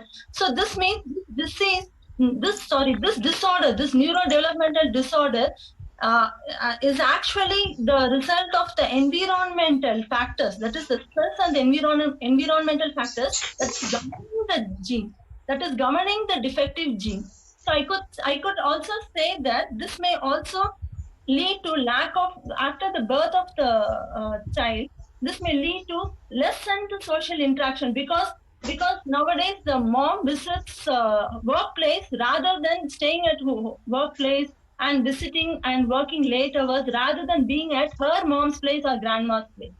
So because of the environmental stress, which is governing the this is leading to the autistic child, the neurodevelopmental disorders. So I can say that we can have a lesson. This may lead to lessened social interaction also. So that may be the cause, and this can be, ma'am, Dr. Shefali ma'am can take this point also, my humble request for her future research. Thank you. Yeah, sure. Sangeeta, thanks for pointing it out. For want of time, I didn't add on to it. See, there are three things for autism, for causation of autism. There are genetic factors which are under study, right? A lot of genetic factors found, right? They are under study currently. Number two is environmental factors. In environmental factors, पहले there used to be everything called about वो vaccination पे था बहुत, फिर thiomycin vaccine हुआ, but now there's not because of vaccination. Then there's certain things about heavy metals. We have also found out that heavy metals like mercury, cadmium, and lead is causing. उसके भी issues चल रहे हैं अभी. It is not clear. Some viral infections during pregnancy, mother having valproate, and some SSRIs during pregnancy. Even the nicotine in smoking, all these are related. Third thing is epigenetic, means there are certain things which environmental changes in the genetic predisposition, jiske liye we are studying the sperm epigenome also. So I'm just saying what you are saying is very right, and they are parental stress, mother stress is also shown. So we have just seen association. causation तो तब पता चलेगा if we have a big cohort study in which we have pregnant mothers and from the beginning to end we see, then we follow up the children to adulthood. That will be a very big cohort study, which actually I plan to have it sometime when I can. I want to start that. So in that only you can prove causation. अभी जो हमें study करके पता चलता है, we come to know only about associations, and you're very right. Thank you. Maternal stress has been found as an association use. Yes, that Thank is you, true. ma'am. I would like to even join research. Thank you. And one more thing. You know, people are also talking about mobile phones. Mobile phones, the electromagnetic transmission from mobile phones. But you know, we wanted to do some study, but the problem is there is no way in which you can. We almost did the study, but we couldn't do because we don't have any tool to measure the exposure of the electromagnetic radiation. You get it? Our people, Airtel and all those people will not give us how much it's coming. So we will not have any way to find out. So we couldn't objectively find if a pregnant mother is getting exposed to how much of EMI with the mobile phone use. So we had to, actually leave that. The study was abandoned because of want of understanding. जब हम quantify, we won't be able to कि भैया कितना exposure हुआ है. So how can we study? तो we were Professor Dr. Subhendra, you can. Sir, am I audible? Please. Yeah. Good afternoon, sir. It's always lovely to be a part of all your programs, sir. And today, especially the program organized by your organization regarding this particular topic taken by Shefali ma'am has been an eye-opener. The studies which ma'am discussed, especially regarding the Inclin tool and all, has given us researchers so much new insight. Ma'am, my question to you is that your study shows that Inclin has such a good high validity and reliability. Any special challenges your team faced while doing the validation of these studies, ma'am? See, we have done two sets of validation. One was the old Inclin tool, which was done on DSM-4 TR, which was done validation we did in 2007 to 11, 7 to 10, because that time, when we made the first time tool, especially for autism, we had to do it twice. When we did first, we didn't get good pickup. We actually made the questions in English, then we translated to Hindi. But then we did not get very good results of sensitivity, specificity, the psychometric. So kya kiya? Then we went back. We made the questions in Hindi. And then translated to English. So with the autism, we had to do double. But then that was the DSM-4 TR. Then we at AIMS have used the same DSM-4 TR based AIMS Inclin INDT tool. We modified to DSM-5. So now this is AIMS modified Inclin INDT tool, which is now the DSM-5 one, which is in the app. In the second stage, we did not have that kind of problems, but we also could get because we had done from Hindi to English and gone. But when we revised it, again, we made the new questions in Hindi and then did the English because we learned it. So that is why getting through the Hindi language first was important. In the second phase, when we did the AIMS modified Inclin INDT, which was DSM-5 based, then we went it for a long study so that we could get the scoring also. So now you can have the scoring also for your children. Mr. Raja Patel Abdul Malik ji. जी sir, am I audible sir?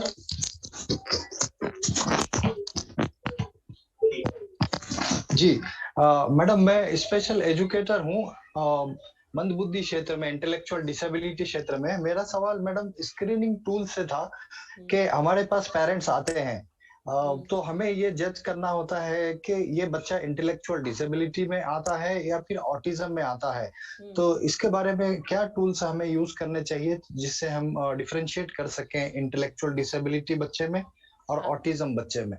Tools madam. या two things, screening tool और diagnostic tool दो अलग होते हैं। कोई बच्चा अगर आ रहा है जनरल, तो पहले हम स्क्रीनिंग टूल लगाएंगे। तो जो हम स्क्रीनिंग टूल आपको बताए थे, जो 2 से 9 साल में NDST लगा रहे थे, that was not screening only for autism, for any neuro developmental disorder. और जो लेस देन 2 का मैंने आपको एजेस एंड स्टेजेस क्वेश्चनर का बोला है, जो कि अभी फ्रीली आपका जो वैलिडेशन करा हुआ ICMR स्टडी हमने कंप्लीट की थी 1 साल पहले, तो वो आपको अगर चाहिए तो you can mail to me, I will give you, because अभी ऑनलाइन फ्रीली अवेलेबल नहीं है वो हिंदी वाला टूल। जो इंग्लिश इंग्लिश हिंदी में, वो पेरेंट्स से आप पूछेंगे तो you will come to know कि भाई उसको कोई न्यूरो डेवलपमेंटल डिसऑर्डर है which may include autism, intellectual disability or anything. For diagnosis, you know, and which I also forgot to mention during the answer to the last one, जब हमने validation किया था autism tool का, the first time with Inclin and the second time with the AIMS modified, we had to do कि आप autism के बच्चों में किया, हमने बच्चों में किया जो typically developing में थे, प्लस जो और न्यूरो डेवलपमेंटल डिसेबिलिटीज के बच्चे थे जिनको ऑटिज्म नहीं था. ये 3 ग्रुप करने इंपॉर्टेंट है, क्योंकि हम एक टूल जो बना रहे हैं, जो आपके क्वेश्चन का भी सवाल है, जो एक हम टूल बना रहे हैं वो हमें टिपिकली डेवलपिंग बच्चों से तो करने में, डिफरेंशिएट करने में आसानी हो जाएगी, लेकिन जिसको आईडी या कोई और न्यूरो डेवलपमेंट डिसऑर्डर है उससे भी तो हमें उसको सेपरेट करना है. इसलिए हमारे वो जो अलग जो स्पेशल जो हमारे ग्रुप बने थे वैलिडेशन में, हमने ID and other neuro development disorders को एक ग्रुप लिया था. तो हम वो टूल में वैलिडेट कर चुके. तो आपको जो एक बार स्क्रीनिंग टूल लगा लिया कि भाई उसको प्रॉब्लम है, या आप ऐसा कर रहे हो कि आपको जो मैंने वेबसाइट बोली आप उसमें देखिए www.pedneuroaims.org.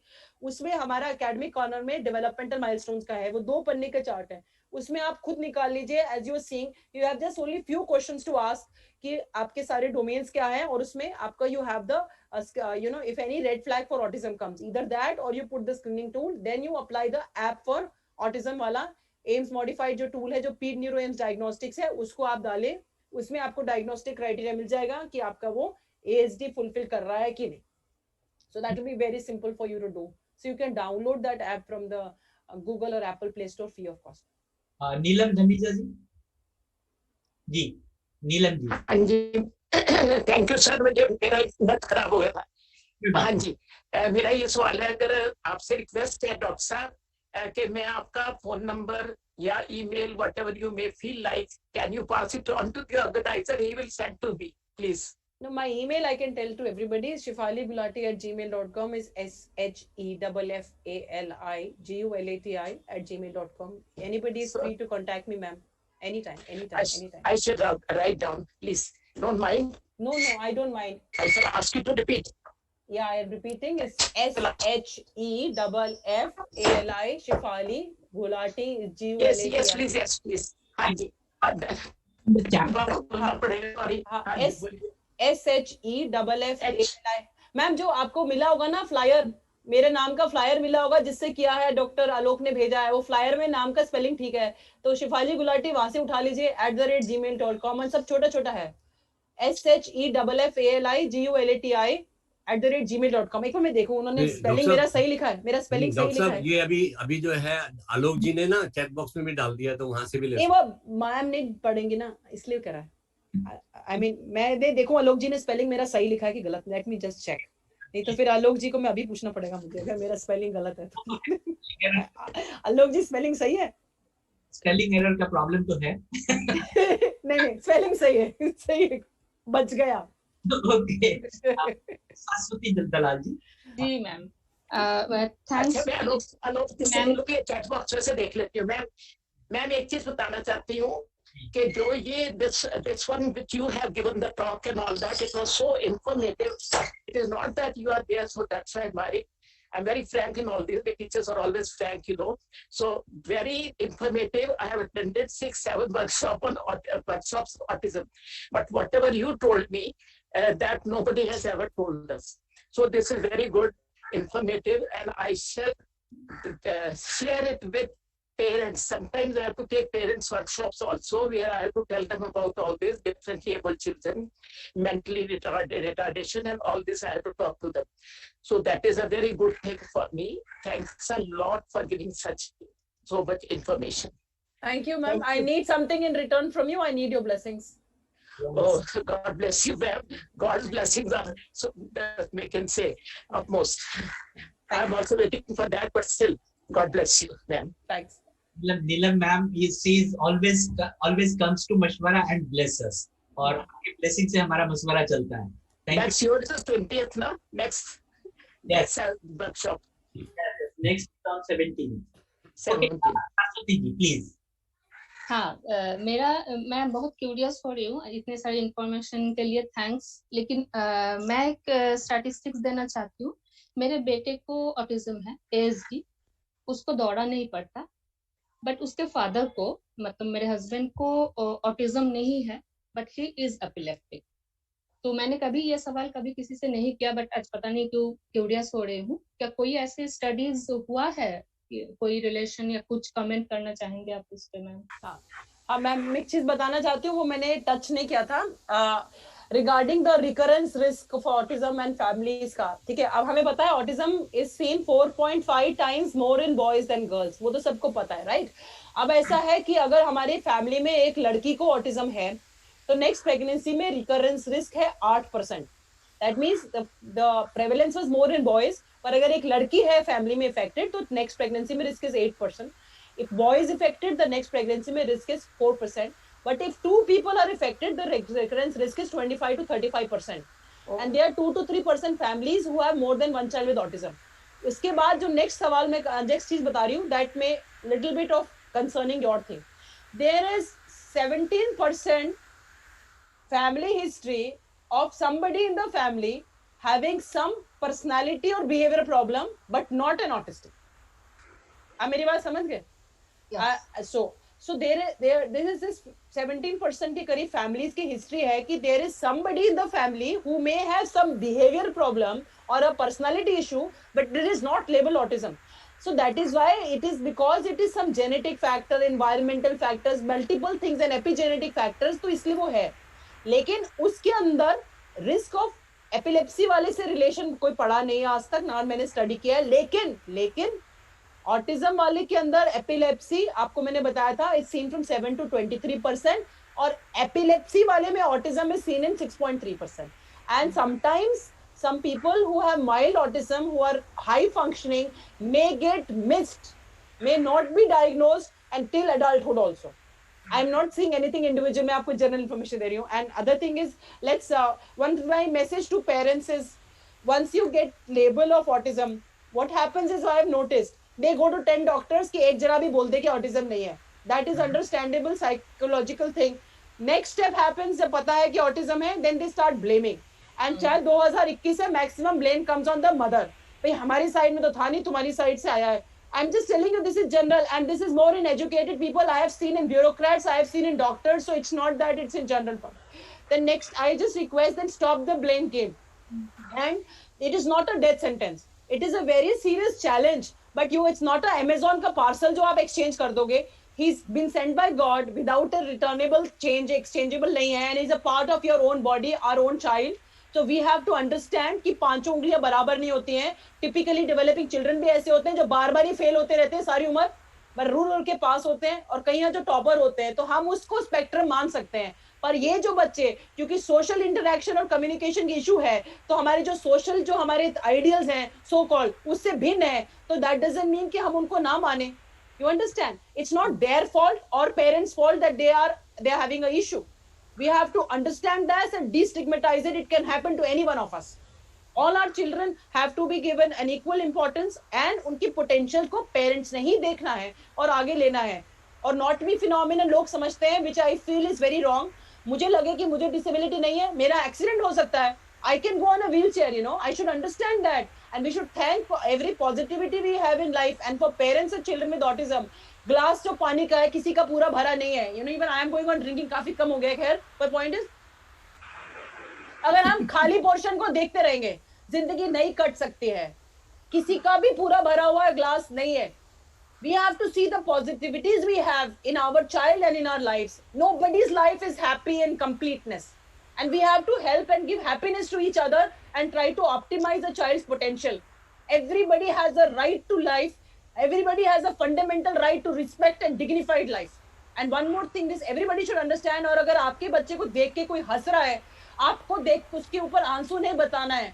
If you don't have the right to even cry because of that, they are not worth it. आप समझ रहे हैं मेरी बात?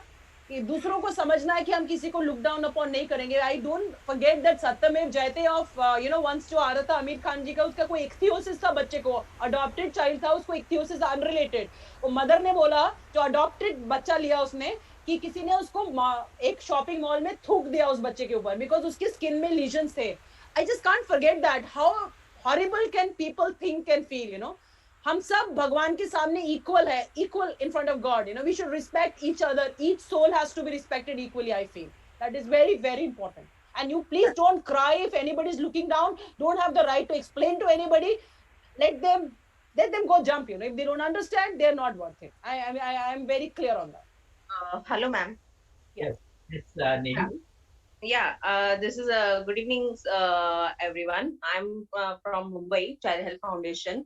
I'm a manager, and we are working for a medical emergency help for children and other sectors also as well as. And I have worked with a special children in my masters when I was pursuing my MSW. I'm a social worker. And while I was in Mumbai में घरकुल करके एक special children है जो कि school खुला हुआ है एंड बहुत सालों से वो हेल्प करते हैं mister Sunil Sarpute he have come in one of the like means serial also, and as ma'am said recently now Amir Khan ka Satyam Hai Jayadev and all that, see ma'am, they are the celebrities and they have a right to say whatever they are showing and all that, but as a common person, end of the day, you and me and social field workers and as a common person, we are coming ahead and helping out the people. If you agree or not. No, I agree. वही तो बोल रही हूँ. I appreciated that episode. He was giving a platform to people to share the problems. What I'm saying is, I remember that mother sharing. Ki somebody has had. So I think that's a good note. And you won't believe, with 10 children in 2010, in 2011, when 11 and 12 between when I was pursuing my masters, in that time internship that Mr. Sunil Sapute have given me an opportunity to take those 10 children. It was a challenge. Literally for me, it was a challenge to take them for a hospital for a routine checkup and with their parents.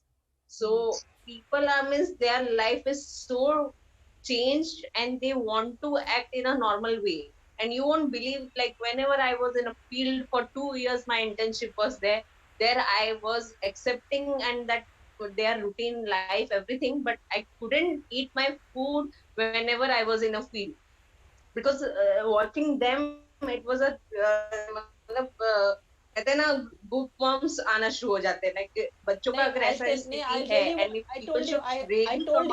I told you जो disability शब्द में मैंने second slide में बताया था, जो problem medical condition plus your society, that society or environment, so the environment has to change, you know.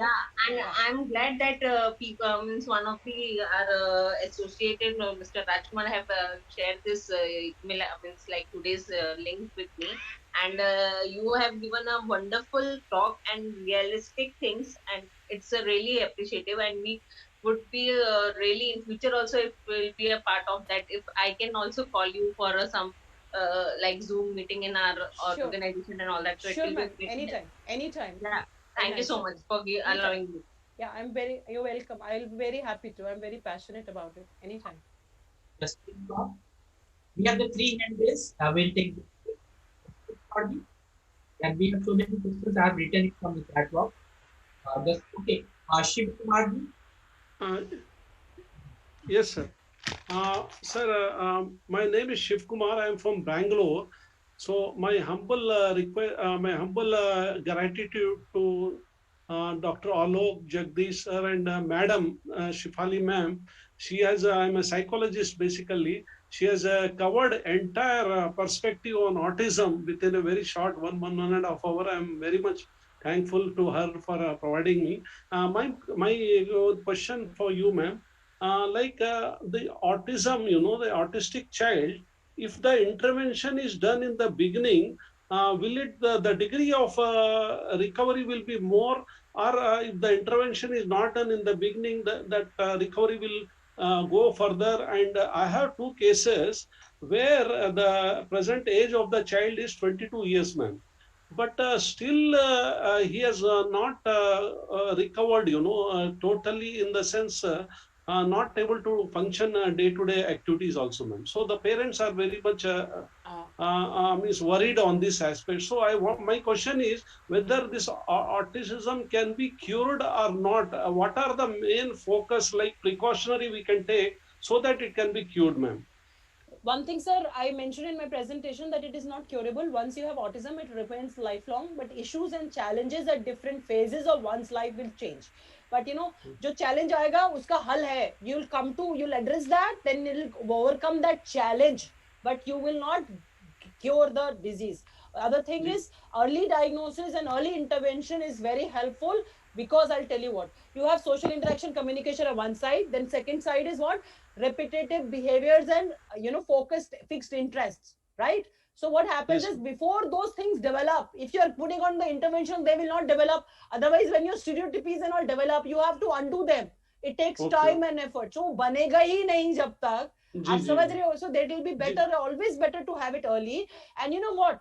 See, there is no point to say what I did 1 hour back also I cannot change. So there's no point to go back in space and time for anybody whose child is 20 years. So they do not should go कि हमने क्यों नहीं कराया. See, living in the past is like living in a graveyard, so which we are not going to do. We have to live from right now forward. ठीक है, अभी जो भी 21 भी है, उनके भी क्या issues हैं, क्या challenges हैं, पूरा has to be assessed. You do a full screen. We have to do a IQ test. We do a child behavior checklist. We do a cards. We do, we see holistically what are the issues of concern of the parent, and then we try to see उसका क्या potential है, वो क्या कर सके. थोड़ा बहुत vocational training तो हो पाएगा ना. उसको engage करना है किसी चीज में. It's not that उसको TV के सामने बिठा दिया, that is the enough. No, you have to engage the child and try to get him to do some skill development in whatever little way possible, so that the child will feel good, happy about it. Some parents may not need money from the child, but if the ultimately gets into some vocation and gets some money, so that makes the child feel good, he something is doing, and the parent then they become a respectable citizen of the society. So don't go back in time for anybody. We pick up early. That's for prospectively. अब जिसका जो बच्चा बड़ा हो गया, we can't go back. There's no time capsule to go back, right? We can't do that. So we just go from now. We can't go to back, and you tell the parents living in past is living in a graveyard. We are can't do anything about what even I said 1 hour back. I can't change. So from right now is the time forward. That's about it. Thank you, ma'am. Thank you, ma'am. One more thing I wanted to just ask: is there any gene therapy? Sir अभी तो वो genetic test कर रहे हैं, उसका कोई अभी हुआ नहीं है कंप्लीट. जब जीन थेरेपी वगैरह is very way beyond age of now, but research is on. But currently अभी स्टेम सेल का भी नहीं है. तो प्लीज जो लेफ्ट राइट एंड सेंटर जो आपके नुक्कड़ में स्टेम सेल सेंटर्स हैं, वहां पे डबल क्वेश्चन मार्क. बहुत सारे. Thank you. Yes, Nitin ji please. Okay, am I audible, sir? Hello, आप सुनाई पड़ रहे हैं, आपकी आवाज आ रही है. Thank you for the opportunity, and respected Dr. Shefali ji, I have one question from you. First of all, I would like to tell you about myself. I'm a disability influencer, so I have a very vast disability influencer. Yeah, I'm related to disability field on global level. Got it. So yeah, so I have my 3 Facebook groups, which name जिनके नाम हैं person with disability. We should be person with disabilities because it's a mixed group. We cover international level disabilities as well. You're getting my point? I'm getting the point. Yeah. Thank you, ma'am. Second thing, I have 2 national groups. One is disability influencer. Another one is I just opened my another group, which is Disability Forum for India only. Okay. So I have one question, very important question with you, because my arena is very big. So related to autism, I have one question that what you think that for making autistic people, autistic young minds, autistic children, specific जो अगर उनको हम क्या कहते हैं self independent बनाना चाहें, उनको job दिलाना चाहे कॉर्पोरेट वर्ल्ड में, तो आप क्या सोचते हैं? What are the best practices should be, मतलब उनको हम क्या कहते हैं सेल्फ इंडिपेंडेंट बना पाए कॉर्पोरेट वर्ल्ड के अंदर डालने के लिए, तो क्या हम कर सकते हैं उनको क्या कहते हैं इंक्लूसिव करने के लिए, ताकि वो जॉब करें? I already mentioned that from the beginning we have to understand what the child's potential is, try to put him in the mainstream school, try to get him into the mainstream curriculum. If he doesn't fulfill that, go to an open school. If not, then you do vocational training, and you have to just Your ensure voice is low. whatever. You speak. I'm also hard of hearing. I'm partially deaf, so I use hearing. Sir, Your voice is low. मेरा connection सही है. I must be हाँ, wrong with ठीक है, your आपको- connection. आपको- My okay. connection, yeah, my connection is okay. I'm using a 150 Mbps internet line, so I don't think there should be a problem on my end. I'll repeat, sir. I'm saying कि I was just telling, I've already said in my presentation that a child with autism, when you're putting in the school also, we have to ensure कि, you know, ये सिर्फ play school में डाल के नहीं रख देना है. We have to ensure to put in a mainstream school, get into a mainstream curriculum. It doesn't work, go to a open school curriculum, doesn't work. Can you hear, sir? Can you hear me now? Yes, Yeah, okay. So it goes to an open school, otherwise goes for vocational training. So as however the potential of the child is, we have to ensure that he or she becomes a productive citizen of society. So it has to begin from a pediatrician going further, and as the entire group for all therapists. Another thing from the government of India, that we have the disability certification, which I mentioned about, and I also want to tell you that there is a 1% job reservation by the government for autism and SLD and multiple disabilities combined, because they have a 4% for all. So all these three are together. I'm in that subcommittee, and we had allowed for all the kind of things. We had to go get around to have some 1,000 pages of, you know, documents we had to see all the jobs with government of India, and we have allowed the access to be for all the autism children, mostly, who are going to be able to do. But what we should understand, that a child with autism can do function in all the things depending on the cognitive potential. And our, you know, in our children, we have had 60% of them had a DQ of less than 60. So we have, most of our children have little bit of cognitive impairment. Some have more impairment depending on their cognitive potential. They will go, and as I mentioned, autism spectrum disorder is spectrum. Everybody doesn't have everything, and the severity is different. So basically, depending on that, we have to groom them for some job which is not with too much of public dealing. They are very well off with the computer thing. You know, your online stuff has started with online stuff. They are very good with, they are very sincere and honest, and they can do all their works. And in May, there are some, you know, some agencies like Lemon Tree, you know, and that they are there, who are having in there all the chain of hotels. They are using, they are, you know, employing children with autism, you know, as for housekeeping and all, so that we do not need. So there are many people are getting in the, you know, who are getting the job things. Okay, sorry to interrupt you, ma'am. I would like to ask you that basically we have to see the cognition part of their. You have to see the total potential of the child, and the most important confounding factor comes the cognition. So cognitively agar impaired hai, because I told you 21.8% of them have coexisting morbidity. So agar intellectual disability hai kisi ko autism ke saath, to uska potential thoda sa kam ho gaya na, right? So we'll have to see a child's potential and try to individualize the child to a maximum potential and get a placement for that, right? And then many of the corporate sectors are coming up in a big way. Many people have been doing so. I think you are there in the platform, you know, with the Facebook and all, you have more recognition and all there. You can make more public awareness. And as a corporate responsibility, many of them are coming forward. Yeah. Okay, ma'am. Exactly, ma'am. But my field is very vast. मैं बहुत सारी disabilities को एक साथ देखता हूँ. ये बहुत अच्छा है, बहुत अच्छा है. You're doing very good job. I think that is very good. Holistically देखना है, सिर्फ autism alone नहीं. You should see everything holistically. Even yeah, that's very good. Commendable, sir. Okay, we'll take one question, and then I have some questions I have written from the chat box. Okay, unmuted. I have unmuted some. Okay, Nigar Khan. Yes, sir. Yes, sir. Good evening, sir. Dr. Alok, I have another webinar to address. So you'll have to wind up the question answers fast, please. Good evening, ma'am. मेरा एक question है. मेरी voice आ रही है, ma'am? हाँ जी, आ रही है. Ma'am मेरा एक क्वेश्चन है. एक्चुअली मैं स्पेशल एजुकेटर भी हूँ, तो मैंने कई सारे प्लेटफॉर्म पे ये क्वेश्चन करा है, बट मुझे आंसर नहीं मिला है. सबने मुझे यही बोला कि आप मेल कर दो, होपफुली कि आज मुझे इसका अभी सवाल पूछो यार. जी मैम. Yes ma'am. मैम मेरा क्वेश्चन ये है कि अभी मैंने रिसेंटली लर्निंग डिसेबिलिटी में बीएड करा है, जिसमें 4 सेमेस्टर थे। तो 4 सेमेस्टर में हमारे जो सब्जेक्ट्स थे, एक स्टैटिक्स था, एक लर्निंग डिसेबिलिटी और एक था गाइडेंस एंड काउंसलिंग, और एक एबीए था, अप्लाइड बिहेवियर एनालिसिस। तो मैंने जो उसमें 3 आपको चूज करने थे, और स्टैटिक्स आपका कंपलसरी था, वो आपको लेना ही लेना था, और 3 सब्जेक्ट्स में 2 लेने थे।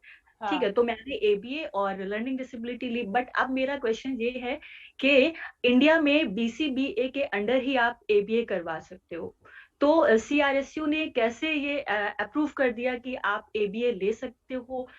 एक डिग्री कोर्स में कैसे एबीए ले सकते हो? मुझे ये समझ ऐसा no 1 second, whatever you have done, आपका जो कोर्स वाला है, आप whatever the part is, you should mail to the RCI, okay, mail to the RCI chief, and they should allow you to practice ABA. There should be no this thing. You have already been certified. There should be no problem. You should not be asking things in forum. You write the mail directly to the RCI head, and they will give it to you. If you have been officially trained, why would anybody stop? See, the government of India wants maximum trained professionals to be there. इतनी तो कमी है, तो वो तो खुश होंगे आपको करने को। आप ऐसे समझ रहे हो मेरी बात? Please write it out. They must be some, you know, they will authenticate it. आप अपना वो देख के भेजेगा कि ये सिलेबस था एंड ऑल, उसका ऑथेंटिकेट करके देखिएगा ना। यू सेंड द डिटेल जो आपके पेपर में होगा ना, पेपर वर्क दीजिए and send to the RCI head, and कोई इशू होगा आपको तो that mail you can forward to me, I will forward to RCI, that way I can help you. So it is not that कि mail भेजेंगे कि देखेंगे आया। हाँ जी sir. Shivali, with your permission, actually इन्होंने जो बीएड कोर्स किया हुआ है वो स्पेशल फील्ड में किया है, and no university can run a course without the recognition of RCI. वही तो बोल रही हूँ, होना चाहिए था। And the courses are approved by the RCI. बिल्कुल। So there is no need of asking anybody. No, but she is having doubt ना, sir. But she is having doubt. She can practice ABA. Doctor Gupta ने नहीं, पर इनको she can practice. हाँ, she should, मेरे हिसाब से कोई प्रॉब्लम नहीं होनी चाहिए, पर if she is having a doubt तो कुछ है तो they should write, they will give you, because कोई कल को इसको क्वेश्चन उनको करें तो क्लैरिफिकेशन आ जाएगा। कोई प्रॉब्लम है मुझे सीसी में डाल देना, I will forward it also to again the RCI person, that is all। उसमें कोई डाउट ही नहीं, जब किसी ट्रेनिंग हो रखी है कौन स्टॉप करेगा? नहीं Gupta ji? Yes madam, yes। कमी है बंदों की, ट्रेन बंदों की, तो कुछ वो नहीं है। I know we have the lot of questions still, but मैं बहुत सारे लोगों ने पूछा कि हमारी बेटी है तो कैसे उसका रिहेबिलिटेशन किया जाए। हमारा 3 साल का बेटा है जिसका आई कांटेक्ट वो बढ़ाना चाहती है। किसी ने कहा कि हमारा एडल्ट भाई है जिसको हम मैनेज करना चाहते हैं, 40 साल का है। तो आई होप। और एक सवाल किसी ने शुरू में किया था कि ऑटिज्म को डिजीज बोले या डिसेबिलिटी बोले, डिसऑर्डर बोले। नहीं, no disability, no disease, it's a disorder, it's a condition, it's not a disease. Okay, so everything I hope so कि हम लोगों ने बहुत सारे क्वेश्चन किया और हर क्वेश्चन का जवाब आप लोगों को मिला है। और लास्ट में एक क्वेश्चन मैं ले ही लेता हूँ, ये है कि प्रेग्नेंट वुमेन के लिए क्या प्रिकॉशंस करना चाहिए कि उसको ऑटिज्म नहीं हो उसका बच्चा या फिर एपिलेप्टिक हो। वो भी आपने मैडम ने शुरू में प्राइमरी लेवल ऑफ इंटरवेंशन में बात कही थी। हाँ, अभी ऐसा है कि रिगार्डिंग प्रेग्नेंट मदर्स का वो तो तब हमें क्लियरली मैंने बताया, प्राइमरी प्रिवेंशन वो सिर्फ वो फोलिक एसिड का जो क्लासिकल एग्जांपल यूरोटर्फ ट्यूब डिफेक्ट्स का है, इसमें उतना क्लियर कट नहीं है। बट कुछ जो इश्यूज हैं जो प्रेगनेंसी से रिलेटेड है रिगार्डिंग ड्रग्स एंड टॉक्सिन्स, आपको बता दूं। एक ये है कि अब वो आप कहोगे इसका सवाल का हल नहीं है मेरे पास। Air pollution has been shown to have some association with autism when you are having in the early trimesters. Okay, अब उसका solution क्या है? एयर प्योरीफायर रखना है, क्या रखना है? पर आप तो वर्क के भी जाओगे। I do not know the answer to that. Overall, you need the answer for air pollution. But yes, definite air pollution has been studied. I mentioned to you valproate in mothers, SSRI in mother, जिसके अंदर वो anti depressant और anti anxiety drugs होते हैं, nicotine which is there in cigarette smoke which has been associated, you know, and that has been shown. And baki folic, have good nutrition, because sometimes it's not very clear वो folic acid वगैरह जो folate metabolism वाला, vitamin D वाला stuff, it's not clear. And heavy metal toxicity and all is also been shown. तो इसलिए that was, so obviously you have to be keeping away from other toxicities and all, but have good nutrition so that the folic acid, vitamin D and all is taken care of. Avoid obviously cigarette smoking. This means passive also. I'm not saying women are smoking. They could be, I don't know, but I'm just saying passive smoking is also giving you nicotine, right? So that have changing the drugs. कोई valproate पे है तो वो change हो जाता है। valproate से और भी malformation बच्चों में होते हैं, पर autism भी shown है and SSRI inhibitors like fluoxetine and all, which is used for depression and anti-anxiety drugs and all, वो सब को change करना होता है pregnancy में. And air pollution, yes, a lot of issues about the air pollution as well. Yes. We have Aloka Guha ma'am, and we have the friends from UK and many international friends here. So thank you all. Gupta sir, for your quick remarks. Unmute yourself, sir. The talk has been so comprehensive कि remark देने के लिए रहा ही नहीं कुछ. एक बहुत बड़ी गलतफहमी पेरेंट्स में ये होती है कि अगर हम इन बच्चों के साथ में, मैडम ने कहा था ना AAC यूज करने के लिए, आर्गुमेंटेटिव अल्टरनेटिव कम्युनिकेशन, तो ये बच्चा कभी बोल ही नहीं पाएगा. तो बच्चे ने इशारा करना है. हम कम्युनिकेशन बोर्ड यूज कर रहे हैं, बच्चे ने पानी पीना है, गिलास की तरफ इशारा करना है. तो पेरेंट्स को उसके साथ में लैंग्वेज देनी है. ओहो आपको प्यास लगी है, डू यू वांट वाटर, मैं आपके लिए गिलास में पानी लाती हूँ, आप ठंडा पानी लोगे, गर्म पानी लोगे. क्योंकि this is what we do with typically growing children. जो हमारे 2 साल के, 2.5 साल के, 6 महीने का भी बच्चा होता है, वो रोता है, दूध के लिए बात करनी है तो पहले पूरी कहानी माँ सुना देती है. तो वो लैंग्वेज इनपुट जो है वो बच्चों के पास में जाती रहनी चाहिए. एंड स्पीच अपने आप से आएगी, क्योंकि we speak only the words we know, we speak only the language we know. जिस भाषा को हम जानते हैं वही भाषा हम बोलते हैं. और वो भाषा कहाँ से आती है? भाषा हमारे को एनवायरनमेंट से आती है. एनवायरनमेंट से हम एसोसिएट करके, तो कम्युनिकेशन बोर्ड का यूज करते वक्त एसोसिएशन बहुत बढ़िया होता है, because the child is focused there. और जो वो आप बात करेंगे उसको बड़े ध्यान से सुनेगा. और आपको अगर वो रिपीट करते रहेंगे, keep repeating, one day he will come, instead of going to the board he will say mummy मेरे को पानी चाहिए, और ही में से पानी, और ही में से पा, ही में से वाह, जो what ever language you use, तो उसका वो इनिशियल वर्ड कर सकता है. मगर आपको अपना प्रयास छोड़ना नहीं चाहिए. नंबर 1. नंबर दूसरा, जो मैडम ने भी बहुत अच्छे से कहा था कि भाई early identification, cure is not possible. कि हम ये चाहें कि एक बार किसी बच्चे को, कोई बच्चा स्पेक्ट्रम में आ गया तो वो स्पेक्ट्रम से बाहर आ जाएगा, वो नहीं होता है. अक्सर होता क्या है कि पेरेंट्स जो है ना, they start planning before the birth of the, जब जहां मदर ने कंसीव किया तभी से वो प्लानिंग शुरू कर देते हैं. हम लड़की होगी तो ये बनाएंगे, लड़का होगा तो ये बनाएंगे, and we never look to the potentials. तो चिल्ड्रन विद ऑटिज्म के साथ में भी ये होता है कि पेरेंट्स को अपनी एम्बिशंस को छोड़ करके, अपनी इच्छाओं को छोड़ करके, कि हम ये बनाना चाहते थे, ये बनाना चाहते थे, अब क्या हो गया, और वो निराश हो जाते हैं. वो निराश नहीं होना चाहिए, हताश नहीं होना चाहिए. वहां हमको बच्चों की पोटेंशियल देखनी चाहिए. If he is good at music, if is good at drawing and painting, या कंप्यूटर्स की बात मैडम ने करी, वो कंप्यूटर्स में अच्छा है, तो वो पोटेंशियल्स देख करके वहां उसको ट्रेनिंग देने के बाद में वहां वो एक्सेल कर जाएगा. और एक जो बात मैडम ने भी कही है, मैं भी ये कहता हूं कि कीपिंग जो उस बच्चे की स्पेशलिटी है. कुछ बच्चे क्या होते हैं कि जरा सा रूटीन में चेंज होता है, एकदम विफल हो जाते हैं, बहुत बिखर जाते हैं कि मेरे रूटीन में कौन चेंज हुआ. या सीकर होते हैं, दे नीड योर, ओवरवेलमिंग होते हैं. कोई चीज उनको अपनी मनपसंद दिख गई तो वो बहुत ज्यादा ओवरवेलमिंग हो जाते हैं. तो while we are choosing the things for them, तो हमको ये देखना चाहिए कि वो उस बच्चे के लिए क्या चीज सूटेबल है, उसका ज्यादा इंटरेस्ट किस चीज में है. तो मैं शेफाली जी का एक दफा फिर बहुत बहुत धन्यवाद करना चाहूंगा for the very very comprehensive and informative session. Thank you Shefali ji. Thank you ma'am, thank you very much. Question तो बहुत है अभी, कि एक और क्वेश्चन आया कि क्यों हम IQ असेसमेंट करते हैं अगर डायग्नोसिस ऑफ ऑटिज्म करना हो. डायग्नोसिस ऑफ ऑटिज्म के लिए IQ नहीं चाहिए, हमारे को आगे बच्चे को वर्क करने के लिए चाहिए. Diagnosis of autism is not based on IQ, it is based on DSM-5 criteria. But हाँ, कई बार ये होता है कि हमें इसमें ये लिखा है DSM-5 में कि the feature should not be explained by intellectual disability alone. तो कई बार होता है, कई बच्चों में ऑटिस्टिक फीचर्स होते हैं, ऑटिज्म नहीं होता है पूरा, क्योंकि उनको दिमाग से समझ कम हो रही है, जिसकी वजह से वो आता है. तो for diagnosing autism you do not need IQ, but for working on the child, तो उसकी कैपेसिटी, उसकी क्षमता नहीं मालूम है तो आगे कैसे चलेंगे.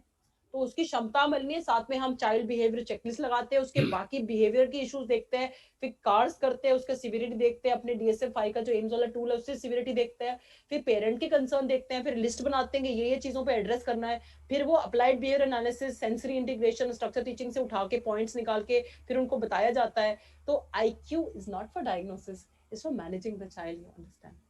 Yes, Doctor, I would like to share my experience. Actually, ये 97-98 की बात है. When I was working with the Aliagarh National Institute for the Hearing Handicap, हमारे पास में एक बच्चा है, माँ अपने बच्चे को लेके आई, बोले जी ये सुनता नहीं है.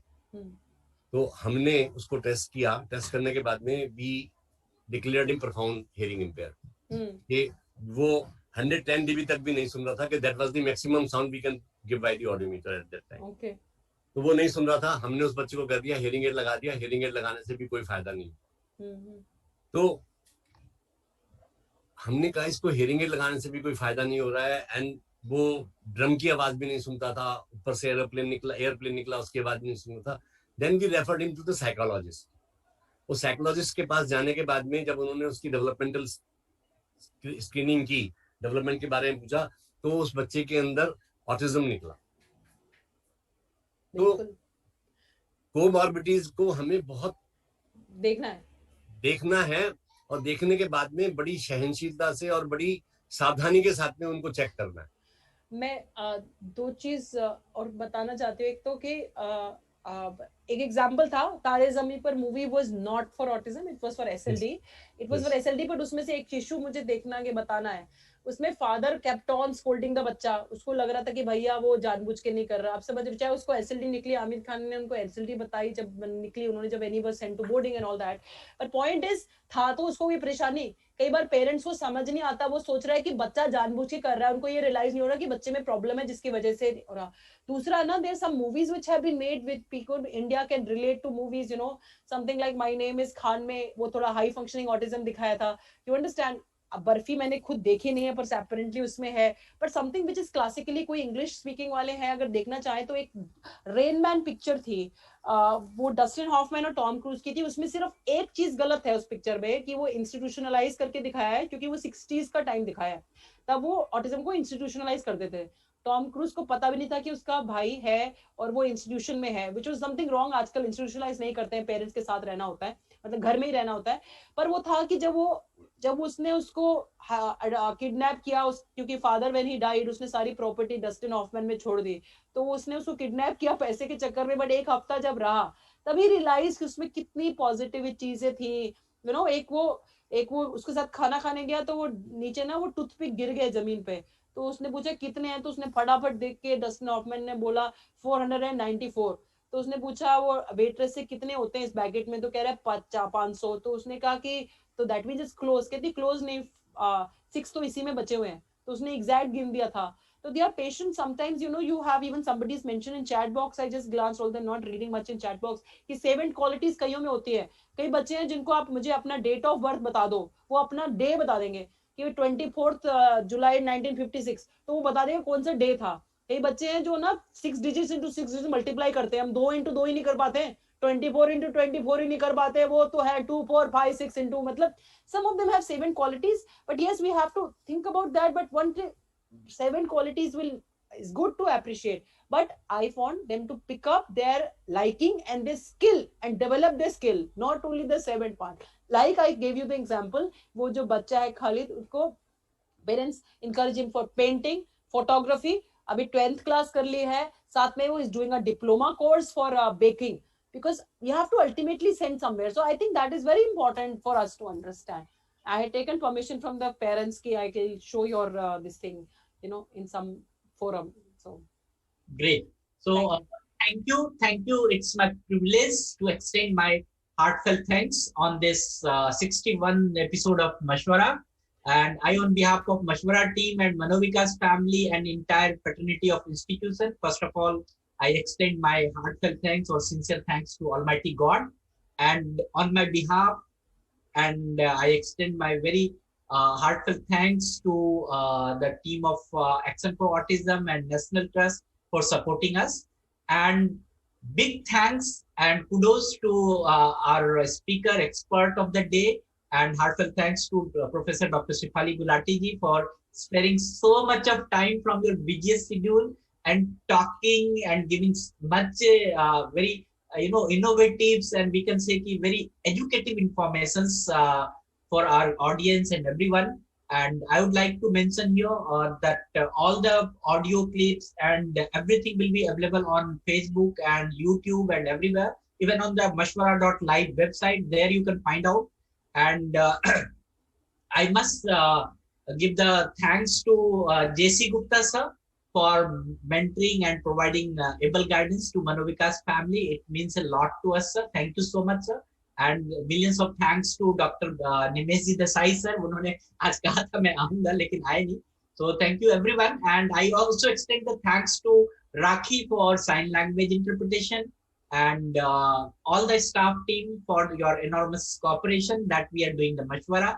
And thank you all my team members, and finally the wonderful guests and participants, your active participation in this Mashwara with such a great affiliation. बहुत अच्छे नंबर्स में आप आते हैं, बहुत सारा क्वेश्चन पूछते हैं, बहुत सारा अपने आप को मशवरा से जोड़ते हैं. This is very incredible and thank you so much for your active participation. Thanks a lot one and all directly or indirectly involved in this program. So thank you. Jai Hind. Thank you Shefali ma'am. Thank you for the opportunity. Thank you so much. आज number 340 तक चला गया था. ठीक. आज number 340 तक चला गया था. 61 था सर एक समय और लोग today we have the registration of 700 people. Thank you everyone. Thank you very much. Thank you very much. Thank you. Take the questions from chat box if relevant. We will share with the expert. Thank you all. You can mail to me. Yes. Yeah. Thanks. Thank you so much.